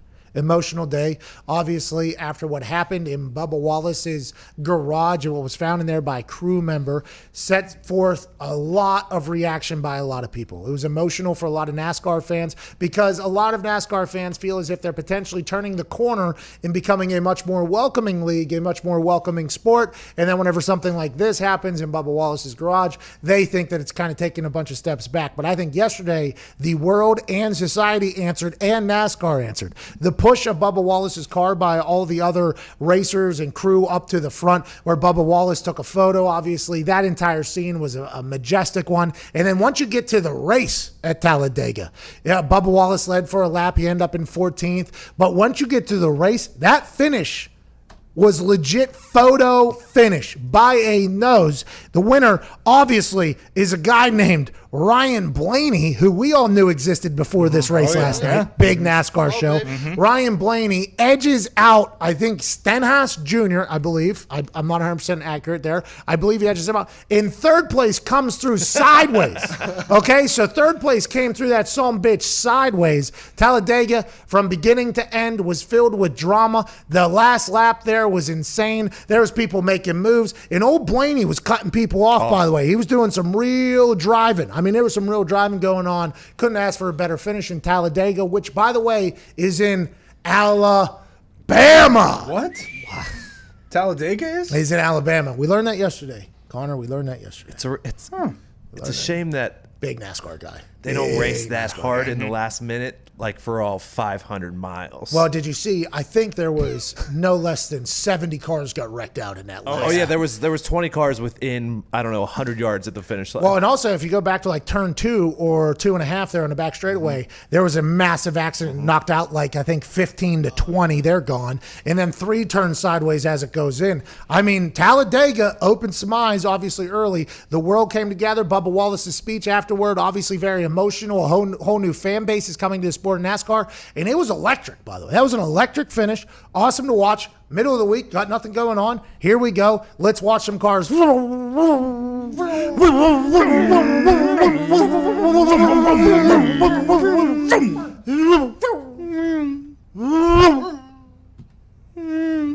guy was a lap down, huh? That's the one. Pit stop. Yeah, they were 2 laps down. They got black flags, said, "Get the hell off, please. You're getting in the way here at Talladega." Still haven't learned the words. Good for NASCAR. Get back in there. Dak officially signed his franchise tag yesterday. We talked to Darren Woodson in the first hour about that. Have no idea how they're going to pay all these people that they're going to have to pay. That'll be a problem for Stephen Jones down the line, who does all the number crunching. But it feels like the Cowboys have their starting quarterback back. He and Mike McCarthy, I assume, are on a FaceTime immediately upon him signing that franchise tag to get the lingo, get the offense, and get cooking. That Mike McCarthy offense, Ty, you know better than anybody, is one that the quarterback can really shine in, and this could be Dak's biggest year yet while he plays on his franchise tag if they don't get something negotiated by July 15th. Yeah, I think he's going to have, he had his best year yet in the NFL last year. I think he's going to have an MVP-type season like this year. Jamal Adams told his teammates, one of his Jet teammates, Marcus May, that he'll miss balling with him in a long tweet that was pretty emotional and dramatic. This following an Instagram comment where he said it's time for him to move on. His agent then told the Jets and Adam Schefter that there are options that he would like to get traded to. This is an interesting time to be Jamal Adams, one of the greatest young players in the game that we have right now, who obviously does not want to be a New York Jets, a Jet player anymore. This all stems around a conversation with the GM when the GM told him that he would not field calls or even try to trade him. Then it came out that they were trying to trade him and fielding calls about him. He got upset, even though I think that is something that happens when you're a general manager. It's all kind of gone sideways. And to be honest, Jamal Adams, 2 Pro Bowls, first couple years in the league. He's a guy that you could build an entire defense around. The Jets are just choosing not to do so, which is making a lot of people go, what's going on? He was filmed the other day in front of a grocery store in his G-Wagon that was all souped up with a Dallas Cowboy fan down in Dallas saying, hey, why don't you come to the Dallas Cowboy? And he said, I'm trying, bro. Hey, what's up, bro? Hey, you coming to Dallas? Hey, man, I'm trying, bro. All right. All right. So unless he was just trying to get out of the conversation, which you could see happen, just be like, hey, how's it going? Okay, have a good one. Hey, I'm trying. Which, by the way, could very honestly been what happened there. And the person that recorded that sent me a message saying we didn't give him any credit for using that video. I don't know his name, though. I should have wrote that down. I think it's Jacob, maybe. Shout out to Jacob or whoever yelled it. Shout out, whoever. Good work. Great job, Jake. Jeremy, maybe. Hey, Great Jeremy. job, Jeremy. Great job, Jason.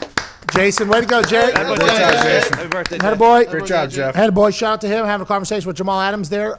Great G-Wagon, by the way. I think souped up. Probably be able to handle a little bit more. G-Wagons, from what I've been told, don't have a great center of gravity. So whenever you turn, there's a chance that thing flips. You lift it up, probably even worse. But boy, they look cool when you're driving them. Jamal Adams, 2 Pro Bowls first couple of years. That's a guy you can build a team around. I think Jerry Jones is potentially saying, I got Dak Prescott. Okay, I got Ezekiel Elliott. How about on the defense side of the ball? I got a safety from the New York Jets who says I will take a crappy payday to be a Dallas Cowboy. And that's what's going on right now. But the Jets are 100% in control of Jamal Adams' future. What will it be? Nobody knows. Yeah, they do seem like dangerous cars. Like, because anytime they're in a movie, like in the Middle East, and they're chasing them, they're always flipping over. Well, and if you ever see them in the Middle East, they too, they're will up on go 2 wheels, too. They will 2-wheel that son of a bitch. Are those videos fake? No. Every once in a while, it'll pop up. There's just a string of these. And I don't know what the car is. They look like G-Wagons, but they might be Land Rovers or Range Rovers. And they're just popped up on 2 wheels, and they're just kind of driving like 60, 70 miles an hour, maybe even faster than that. People just living out there. Not safe. Dangerous. Pretty lawless. I don't know if Jamal Adams is doing any of that, but he is sand will trying. break your fall. Yeah, true. Very soft. Very, very soft. Scorpions, though. Yeah, amongst other things. Lack of water. Cactuses. You know, I rode a camel one time in Morocco. Really? How'd it go? Yeah, it was just a slow horse. Just a slow horse. Did it Bigger spit than a in your horse? face? No, it did try to get me, though, while I was getting on. It was not happy with me. And to be honest, I wouldn't have been either. I was like 250 at the time. Does it smell They like seem bigger, mid though, on a right? Monday? What's that? Bigger than a horse? Yeah, it's like a big, slow horse. What's that you said? So does it smell like mitt on a Monday? Or? I was pretty booze bagged up, yeah. Well, yeah, I mean the camel. No, the camel, this poor thing, I mean, it had 2 humps, so I assume that's something you sit in between it. Yeah. And when I got on it, it was immediately pissed. I think normally maybe there's a much smaller person on it. It felt like it was an older camel. And it had been around, and it had been about fed up with doing the walk that it was about to do. And it kind of gave me a nasty look, and I think it would have spit on my face if it could have. But I just want to let you know, Camel, I might be drunk, but I'm not dumb. And I'm going to stay out of there. And, I hopped on that thing. It was just a big, slow horse. We just did a little lap ski around the a little thing, and I left, and I assumed that camel probably did, I don't know, probably 70 to 80,000 more of those. And I'm sure it really loved every single one of them. Yeah. Camels, it's a good life. It was not a happy life, that camel. But those things, camels used to be big back in the day for donkeys, they're the donkeys of the desert. Yeah. Camels are the donkeys of the desert. They used to be able to do that. But when I got on the back of that thing, it was not happy. Other big news, Tom Brady has put a picture up of him wearing his brand new TB 2.0 shirt that is a creamsicle color that if he works hard enough, it becomes a dark orange color. And I'll tell you what, he looks absolutely beautiful in this workout gear. Tom Brady's still putting workouts together down in Tampa Bay. The NFLPA's doctors said, hey, we do not want Jins guys to work in large groups. Tom Brady has been putting together the entire Buccaneers team. Will that continue? Not sure. All I know is a handsome man has released a new shirt that's creamsicle colored, and if you want to get like Tom Brady or me, you got to sweat it out for some dark orange. Looks like he was almost made to wear those colors. Yeah. Like wasted 20 years old. Yeah. It does kind of look like that. Let's go to Boston Connor with his thoughts. Connor, your thoughts on the new shirt that you could probably buy at tb12.com. I hate that photo more than I hate Mick McMahon. 17 minutes after the hour, we got to get to a break. Not even here. Reggie Bush was potentially going to join us in this hour. That has been moved. He will not be joining us in this hour. In the bathroom? He won't. Don't think he's in the bathroom. I was told this potentially happens. Like, hey, Reg.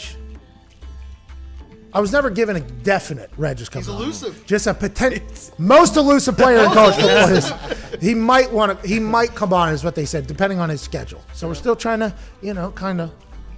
We're trying to get the Bush push, though. You know what I mean? We're trying to get the Bush push to 1 million subscribers. Hey. Isn't there a picture of you guys dapping up after the Super Bowl? Yeah, because I had to punt to him in the Super Bowl. Mm-hmm. And I didn't even know how to punt. And I think he could tell whenever he looked me in the eyes.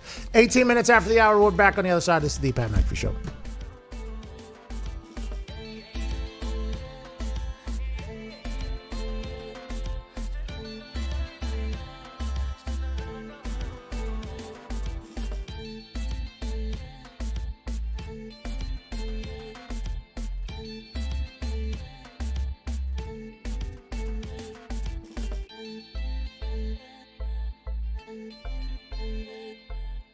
He's saying don't go off the top, it's too shallow.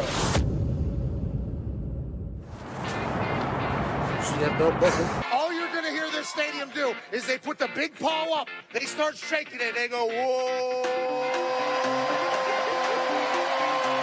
Hey, look, things are going good, Mason.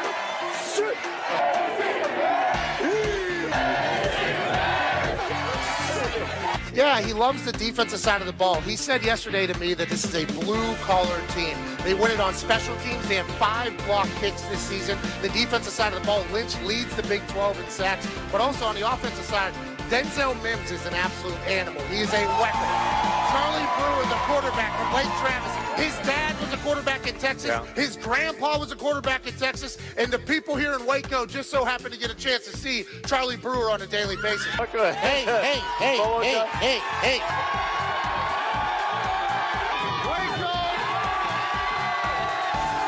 Yeah, Boomer here is going to mean a little bit different than what it means on the internet currently. And hopefully here in Baylor, they hope they're not hearing a lot of Boomer sooner.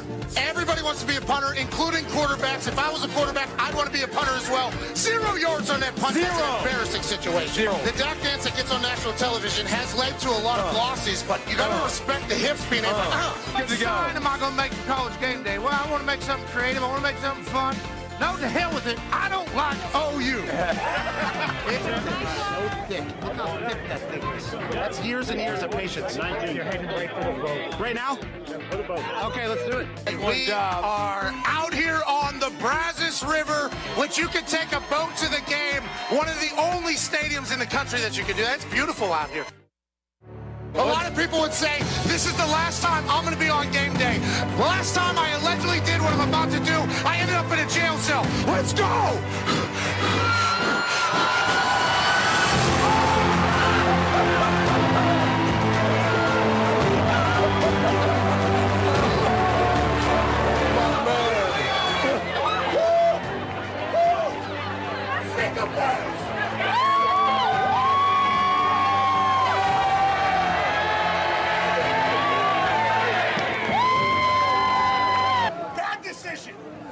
Bad decision. The poop kicker's kicking from right down here. Hey, a lot higher than I thought. You look like Ric Flair.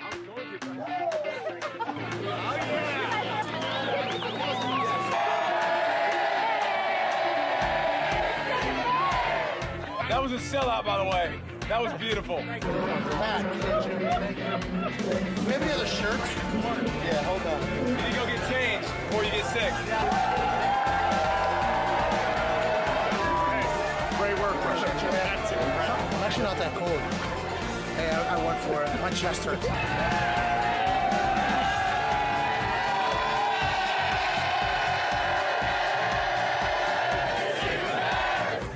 It was like 5 feet. I was standing there. That's full commitment, by the way.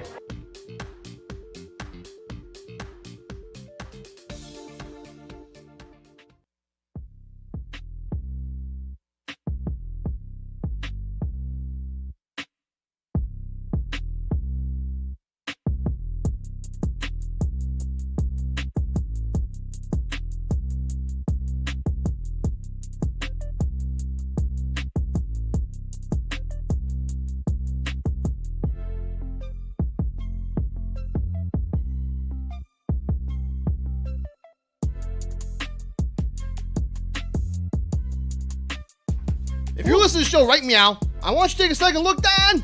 When was the last time you shaved your junk? It's been a while, don't lie. Let's take a second to thank our sponsor, Manscaped, for holding you accountable to get rid of the funk and shaving up that junk. Really good rhythm on your baby, read see? there. Thank you. Me or the rhythm itself? Both. Okay. I'm going to go to some talking points. Ooh. Manscaped is the only men's brand dedicated to below-the-waist grooming and hygiene. Yeah. It's too slow. No, you caught it. You really caught the wave there. Thank you. Yeah, that's kind of what you're known for, too, by the way. Oh, yeah, big wave guy. Yeah, absolutely. Gold Coast. Shred barrels, dude. Oh, yeah. Manscaped's forever changed the grooming game with the Perfect Package 3.0 Essential Kit. The perfect tools for the Family Jewels. Come on, guys. I'm gonna go to call to action real quick. Go ahead. Get 20% off and free shipping with the code America at Manscaped.com. That's 20% off with free shipping at Manscaped.com and use code America. Your partner, your body, and your balls will thank you. I forgot some talking points, but I hope they're not mad. Why didn't you throw it either? Whole new day, huh? Yeah, I'm just putting it over here. Oh, are you disappointed in yourself? Is that why? It was the Family Jewels, guys. I thought you guys were coming faster. Oh, see, we got other things going on over here while you're reading. I mean, we got other Family stuff. Jewels. There's breaking news happening all over the place. I know. Unbelievable. Maybe overreaction. Okay, it was. You got a little dramatic in there. All right. To be honest, you got a little dramatic in there. I come back tomorrow even stronger. Hey, the perfect tools are the Family Jewels. All right. There are. I mean, that was Good tools. Good tools. Good tools. Good jewels. That's cool. That's cool. All right. So there are. I think there is a bevy of veteran free agent wide receivers right now that could make teams better if they were to be signed.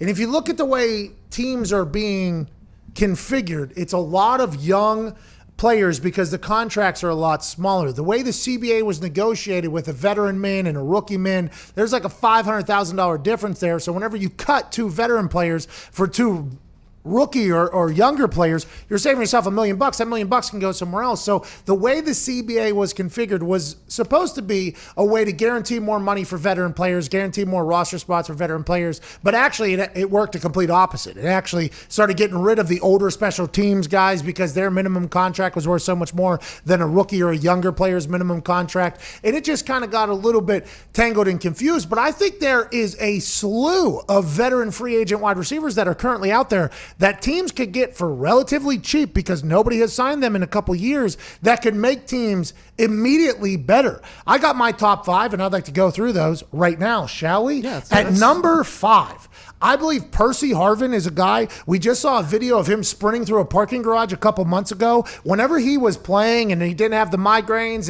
and all that other stuff, he was an electrifying player all the way back to his days in Florida. It doesn't matter if he's returning kicks, doesn't matter if he's running the ball, if he's in the slot, if he's outside, especially with the modern rules. I think if Percy Harvin is in shape at the age of 31, I believe he's 32 years old, he still's got some game left in him. And if you got a team that needs to get maybe a little bit of a burst out of a backfield or something like that, Percy Harvin at 5, I don't think that's a bad idea if he wants to play. At number 4, Dez Bryant.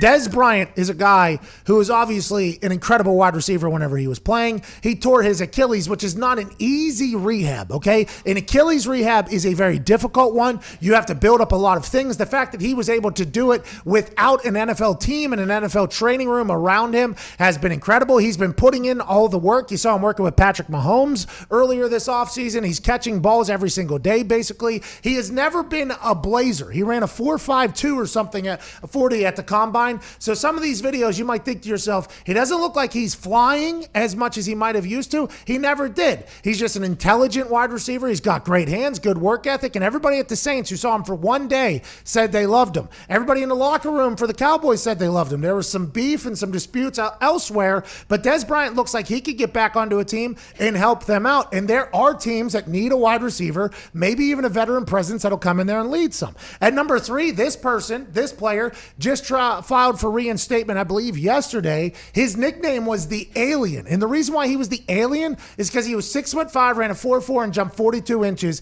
and was able to do whatever, whenever, however. His only issue was he loved marijuana. This dude loved marijuana. He was a guy who could take off. Martavis Bryant is the guy that I'm referring to. He could hit a go route. He was able to go up and get it over the middle. I watched him against the Colts sometimes have 500 yards receiving. I think every Pittsburgh Steelers fan who got to watch him when he was at his best and it wasn't the end of his career would say, hey, bring that guy back to Pittsburgh for sure. And I think there's a lot of teams out there that are thinking if Martavis Bryant is going to be able to get back in the league because the weed testing has moved to one particular time of the year and there's no longer any suspensions, there will be fines. They will take the players' money for smoking weed, but we're still going to use your ability on the field to sell tickets. So let's not get crazy. Interesting move by the NFL, but for Martavis Bryant, he has to be thinking, get me back in there. I still got it. And when you're a freak athlete like that, it does not matter if you're 28 years old. You can still ball if you really get into the right system and want to. A lot of people said last night whenever I tweeted, does Chris Ballard have an or a Twitter account to maybe bring in Martavis Bryant? A lot of people say he won't fit the culture, he won't fit the culture, he won't fit the culture.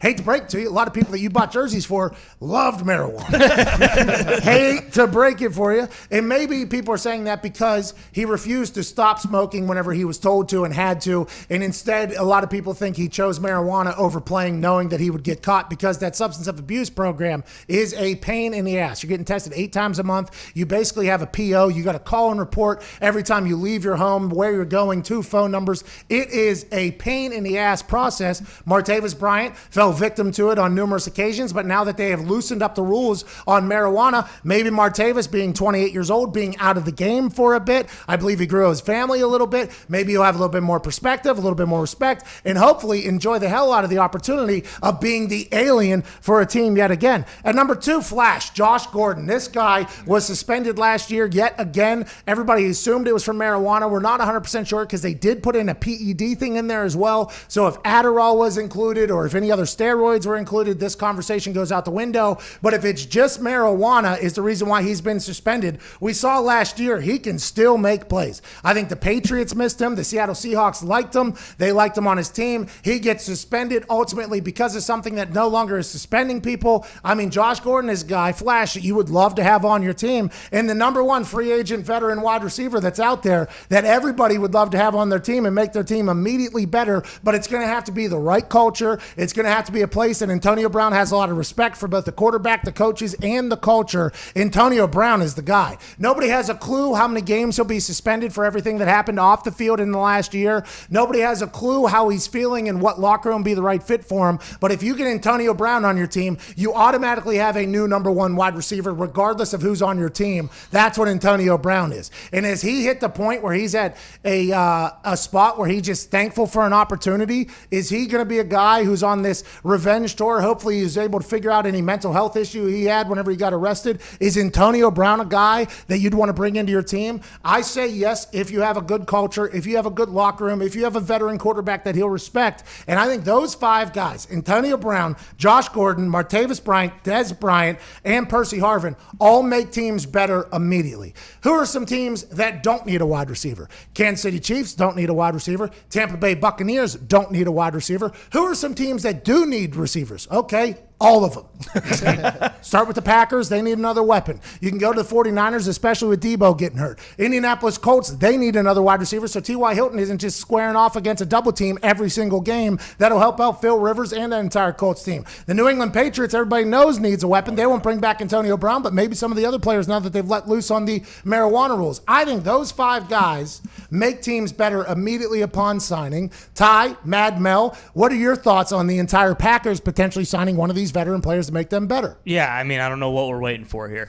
I really don't, because I feel like, too, if like Antonio Brown, if he doesn't if the Packers don't sign him, he's going to end up going to like the 49ers, or he's going to go to a team that's going to end up killing them down the road. And I feel like that's how the rest of this list kind of shakes out. If they don't get any of these guys, it's going to come back and bite them in the ass. Everything has to be settled off the field. Antonio Brown off the field has to be settled. He has to go on an apology tour. Everything that he's been trying to do, I think he just got put on to probation for 2 years. He's going to have to do all that. The NFL will have to deal with that. We are talking strictly from a football standpoint. Antonio Brown joins your team. You get, if he's still either the number 1 or number 2 punt returner in the league, depending on whether or not Tyreek Hill is going to return kicks or not, you get an automatic. Oh my God, he's still Because they got McCole Hardman returning. They don't even have Tyreek Hill. And McCole Hardman's unbelievable, but Antonio Brown's the best kickoff returner, best punt returner, and probably a new wide receiver one whenever you bring him to a team, if he can get everything off the field settled and comes to your team. Josh Gordon, deep threat for Seattle Seahawks last year, didn't even know the offense. Went over there, didn't even know the offense, only had a couple plays, ends up getting suspended. Nobody has really expected Josh Gordon to be around for a long time because they understand that the suspensions are probably going to come because of the substance of abuse program that I just referred to being such a tough program to successfully get out of. I did it. It was impossible against all odds. But I had to become sober for 27 months. I smoked spice for like a month and a half to try to get into that thing. I mean, it's bad. It is tough. 8 times a month you're getting pee tested. Every single time you turn the corner, you're basically peeing in front of another person. Then you got to call. It's a tough program. And once you get in it, they are trying to catch you and slip you up again. And these guys have all fallen victim to that. Josh Gordon, Martavis Bryant, I think Percy Harvin even at one point. There's a lot of people that don't get out of that substance of abuse policy, and it just kind of, a program that just kind of takes advantage of because of how tasking it is. I think now that they've letting it up, let's go ahead and get these guys on some teams. Let's see if they got it. Why not, I say? Why not? Antonio Brown seems like, just judging by social media wise, he works out. He's literally working out every single day, running around and stuff like that. Dez as well. Dez too. But Antonio also seems like, because him and Dion, looks like Dion might actually be like his mentor right now. And that video of him and Dion talking about their past and overcoming that was really cool. And he may be the only one that costs a little bit, but these other guys, doesn't seem like they're going to cost much to bring them in. And the upside is very, very high versus the downside. What if they don't work out, you cut them. These are all vet men. Yeah. Vet men with incentive base on performance. And I think all these guys, if they were just given another opportunity, would be very grateful for it. That's why Dez went to the Saints. He was excited about that. But he tore his Achilles like day one of practice or whatever. But if you hear the Saints players talk about him, he was everything in that locker room and more. It's just I don't know. I feel like those guys should get signed, can get signed, and will help a team immediately. Will Sheila do that in Detroit? I'm just not sure. It's something to think about. But if you put those 5 guys on one team, is that the best receiving core in the NFL? Nah, the Chiefs. What the Chiefs have over there is Bucks, Cowboys.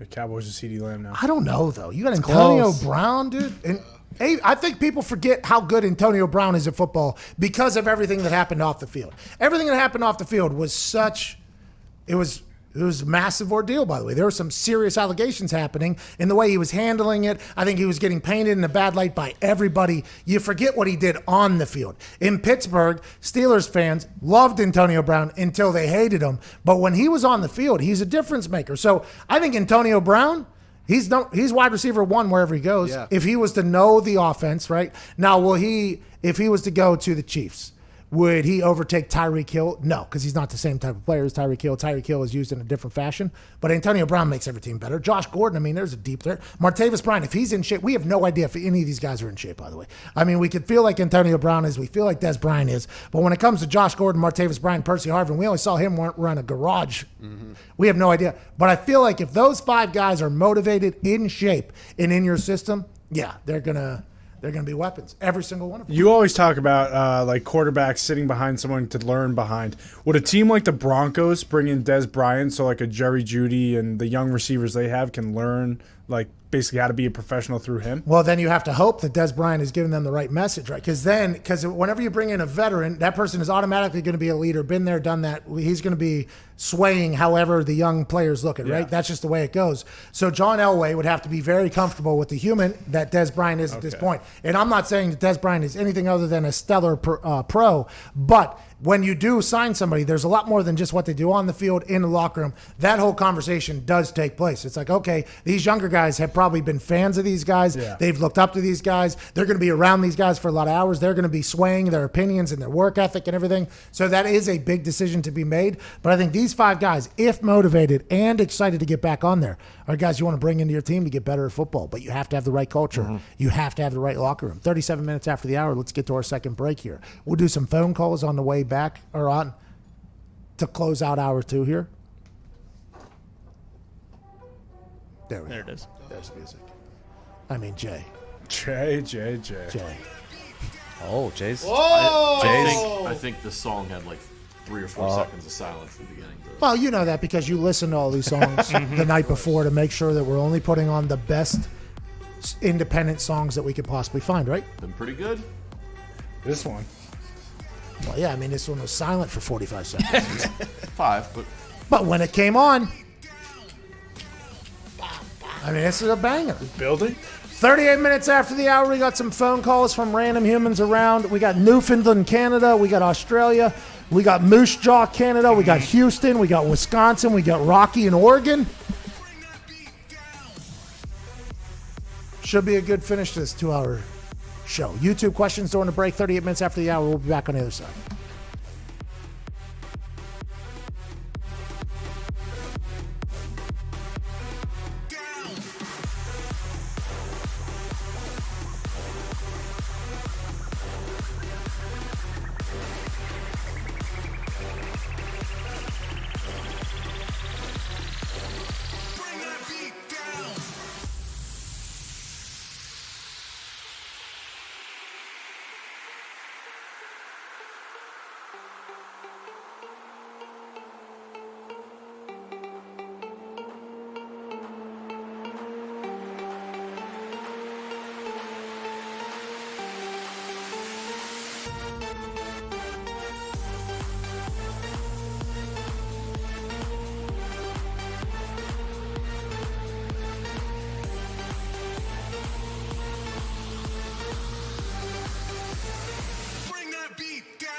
Bring that beat down.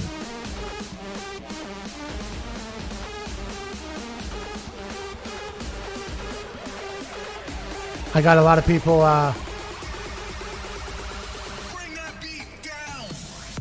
call out NASCAR people coming after me right now. For what? You know, we talked about Talladega and everything that happened. Talladega yesterday, pretty emotional day from start to finish, you know. Got a lot of people tweeting me. Where's the photo of the noose? Well, I assume people are currently investigating that, is what this person just tweeted. Where's the photo of the noose? Why does NASCAR have to turn a corner? Probably because all the Confederate flags that fly around everywhere. Just because NASCAR fans are mostly white, you assume they're mostly racist? That's a pretty fucking racist thing for you to say, Pat, this person just said to me. They tweeted to me. What? By the way, it might be Kyle Larson's family here. Yeah, probably. Tweeted me, which Burners. I think Kyle Larson situation, the Confederate flags, now the new, I think there's a lot of things if you're looking from outside the NASCAR world that you go, hey, happy to see that NASCAR is kind of, you know, evolving and moving forward and being a little bit more welcoming to people that they maybe weren't welcoming to in the past. But I can see how old fucking dumbass white people who are on Twitter and shouldn't be could say the things that they just said. Well, yeah, they're part of the problem. So, no, you know, I mean, no, tough to realize that when you are in fact the problem. No, not on the internet. No, Those people are good people. No. What a bunch of fucking idiots. All right. Let's go to some YouTube questions. Every once in a while, we like to dive deep into the YouTube comment section to hear what people are saying in there and to answer the questions that need to be answered with YouTube questions.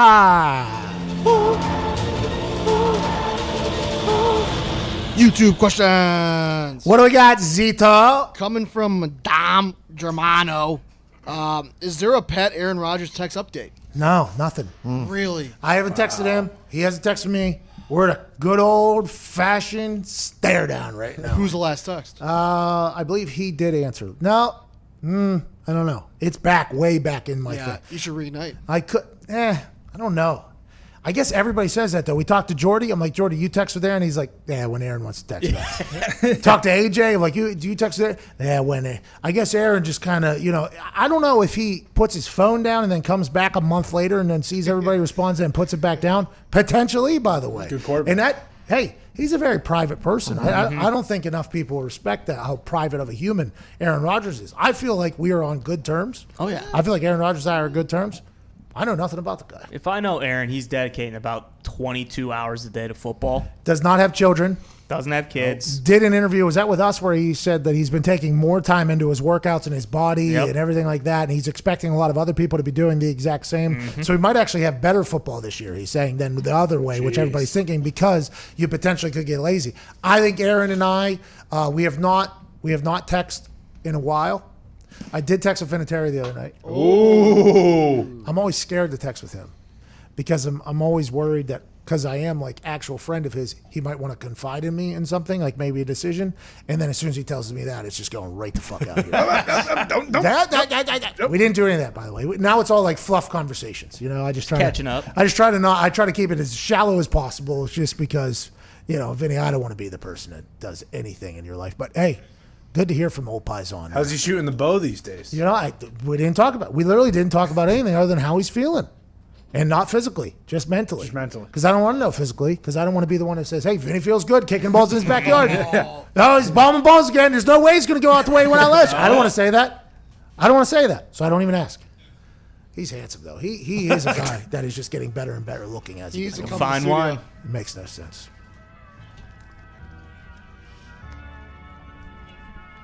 Oh. Choke.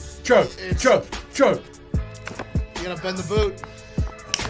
What kind of engineering is that on that bottle? It's not liquid death. Not that smart. Smat. Let's go to Adonijah and Adonijah in Houston. What's going on, bub? What's up?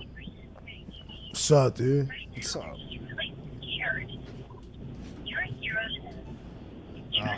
Hello? What's up, dude? Hey, thanks for that intro music. Hey, no problem, man. What do you want to talk about, brother? Appreciate that. Hey, firstly, I want to say, I don't know what you're paying Connor, but I think you need to double that. This is. Oh, now he's telling people to say that. No. Look at this scumbag back there. I do not tell people to say that. Adonijah is a regular caller. We talk all the time. Adonijah, I don't need you out here because you don't see what he does every time we're outside of this office. But I respect you going to bat for your guy. What do you want to talk about? You're hearing what's going on. So am I right? You're right. Yep. Hell yeah. Hell yeah. All right, now I wanted to know what you think about this because J.J. Watt said he's wanted to play with his brothers since, you know, they've been in the NFL. I just want to know who you think would take most advantage since right now Steelers have two. Who would take more advantage, the Texans having all three or the Steelers having all three? So it feels like the Steelers are closer to having all three Watt brothers strictly because they have two of them currently. JJ and his brothers seem to have come much tighter this offseason. I mean, you see one, you see all three. We obviously watched the show Tag and was very intrigued by the entire thing. Yep. I've been tweeted by other tag companies saying, hey, they're more electric. That's neither here nor there. It does feel like the Watt brothers are becoming very, very tight. And that Pittsburgh Steeler fan base, I don't know what they would do if they had TJ on one side, JJ on the other. I think all of Pittsburgh Yinzers would just be splooging all over their pants, all over Three Rivers. JJ Watt ends in 2 years. So is that a possibility with TJ and yeah, but you got to remember Billy O'Stooge. He will make a move, and it'll be a bad deal. JJ Watt's going to be tough to get rid of, but I thought DeAndre Hopkins they would never get rid of, and they did that. JJ Watt is Houston, though. That is what has to be remembered here. And I think J.J. Watt feels, I don't want to say a debt of gratitude to Houston, but I feel like J.J. Watt takes a lot of pride in the fact that he is Houston. So I think him going to Pittsburgh would be a bit insane. But boy, Pittsburgh, TJ was the last one introduced when they introduced the defense. TJ Watt was the last one intro. He's the guy. This year, whenever we went to that game. He is the guy. And he is a little JJ. That is exactly what he is. I couldn't even fathom with two Watt brothers coming off the side. They would have every single deal in Pittsburgh if they wanted it. Literally every single deal in Pittsburgh. They'd be selling cars for competing brands in Pittsburgh if they were to go there. JJ is going to have to probably come down from his $15 million a year because TJ is going to get paid about $20 million a year. So what about family though? You know, like take care of your brother and maybe give Derek a little bit of money. That guy gets forgotten in everything. And I guess TJ is the dumb one if you watch the interviews. TJ is considered. Derek got a nice raise this year with the free agent deal. He got a nice raise. But, you know, JJ, we're getting close to the twilight of the career. No. Maybe come back, take a little JJ, think about that. That's Pittsburgh, by the way, JJ. Hey, take a little discount. That's Pittsburgh, JJ. Remember that. That's Pittsburgh right there, JJ. If they get all the Watt brothers, though, they should just introduce them like the Watt brothers. Oh, you said the Watt brothers. Jeez. Did you know what I thought he said right there? With the T? I thought he... There is a T in Watt. Yeah, but you said that very quickly together. I thought you said something else that is very rude to the Italians. I thought. I thought, oh my God, I thought you were trying to burn down Pittsburgh right there. No. Yeah, I love Pittsburgh. Yeah, you do. They have so many bridges. Yeah, they do. The Premier League, I believe, has some games that we can bet on. And to do that is our soccer betting expert, a man who's been making money for all of us, including last week when he went 2-1, even though he got hosed by the VAR. He's currently locked in Canada, but here's his locks, our friend Gumpy. Hey, pal. I'm locked in Canada, so here's some of my locks. Kind of got hosed last week, pal, from going 3-0. Let's maybe think about doing that this week. What do you got? We got 2 English Premier League games and 2 La Liga games today, Pat. When are the games are all today? We're betting on them all today? All today. We're taking Leicester money line over Brighton. They're 14-3-4 straight up as favorites, and they're third in the league. Brighton's in 15th. Okay. Ooh. And then we're also going Tottenham money line over West Ham. Okay, Tottenham. Oh no, not the. Harry Kane's first game back against Man U, he looked a little rusty. Look for him to find his shooting boots today to get the win over West Ham. Okay, who else? And then we're also going to go Atletico Madrid again, money line over Levante. They haven't lost in 10, and they've won 2 straight. Okay, money line. And then our value pick of the day is Getafe money line plus 150. They're 8-2-3 against the spread on the road and 8-2-7 straight up as favorites. So you're doing the value thing just to let people know that this one's probably going to lose. Is this kind of giving yourself an excuse before we have it? No excuses here, Pat. 13-5-2 the last 3 days. You did trim the beard a little bit, which was a little bit upsetting to all of us here, but you are hot in the soccer locks. How do you feel about the VAR kind of sticking one up your keister there, pal? They do that a lot. It's the Spanish league is the worst. Every goal is reviewed for about 2 to 5 minutes. Offside by a pinky. It's awful. Why don't they just get the XFL's review system in every sport?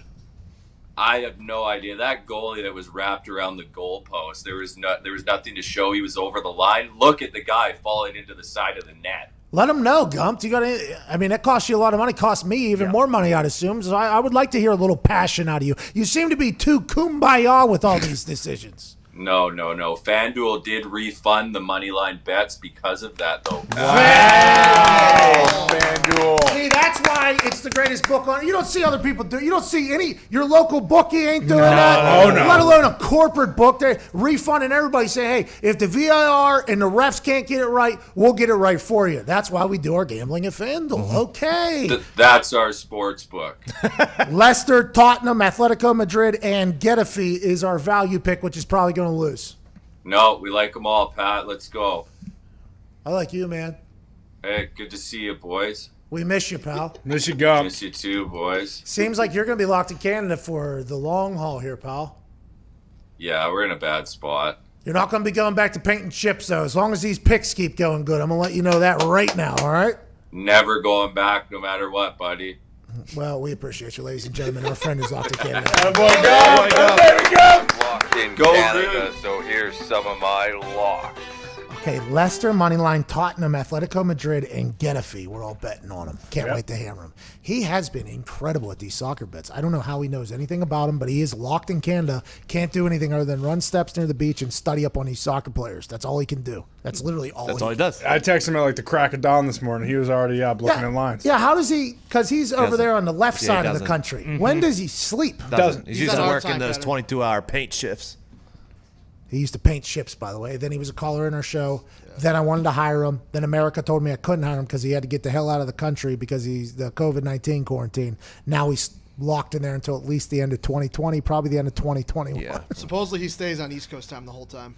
Oh, so he just lives in the West Coast but stays on the East Coast time? I'm sure his wife loves that. I am sure of it. As we got about a minute left, let's remember by 5 o'clock today, the MLB Players Association has to tell the MLB if they accept the terms that have been laid out, which is a 60-game season starting on July 24th to the 26th weekend. July 1st is Spring Training 2.0, and there's some health and safety protocols they have to agree to. Everybody is feeling as if the players are going to accept this. Welcome back, MLB. be July 1st, spring training 2.0. What does that mean? That means the pitchers and catchers probably have to report right now. Yeah, pretty close. Yep. Can't wait to see who got fat, who got in shape, who's got a hose, and who's going to stink. 60-day sprint. Any team could potentially win it because it's not actual baseball. Maybe the Pittsburgh Pirates get hot, go on a run, and then that son of a bitch owner will sell the team.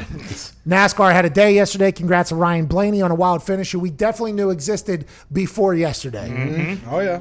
Person who came in third place came through that son of a bitch sideways. They got crashed out in Talladega, which is in Alabama. 22 hours of Kobe High School footage is being sold at an auction on July 23rd. They're expecting it to go for around $350,000. I'd assume that is going to go up a lot higher than that, especially because it's Kobe, because it's old footage, and because we live in a documentary era. Whoever said that that's going to go for $350,000 has no clue what people are watching in 2020. I'll potentially buy that if it's $350,000. 22 hours of high school Kobe footage, I'll go for that. I assume that ESPN and Foxes and everybody's going to get into that thing. Dak signs his franchise tag. Jamal Adams tells the teammate he misses balling.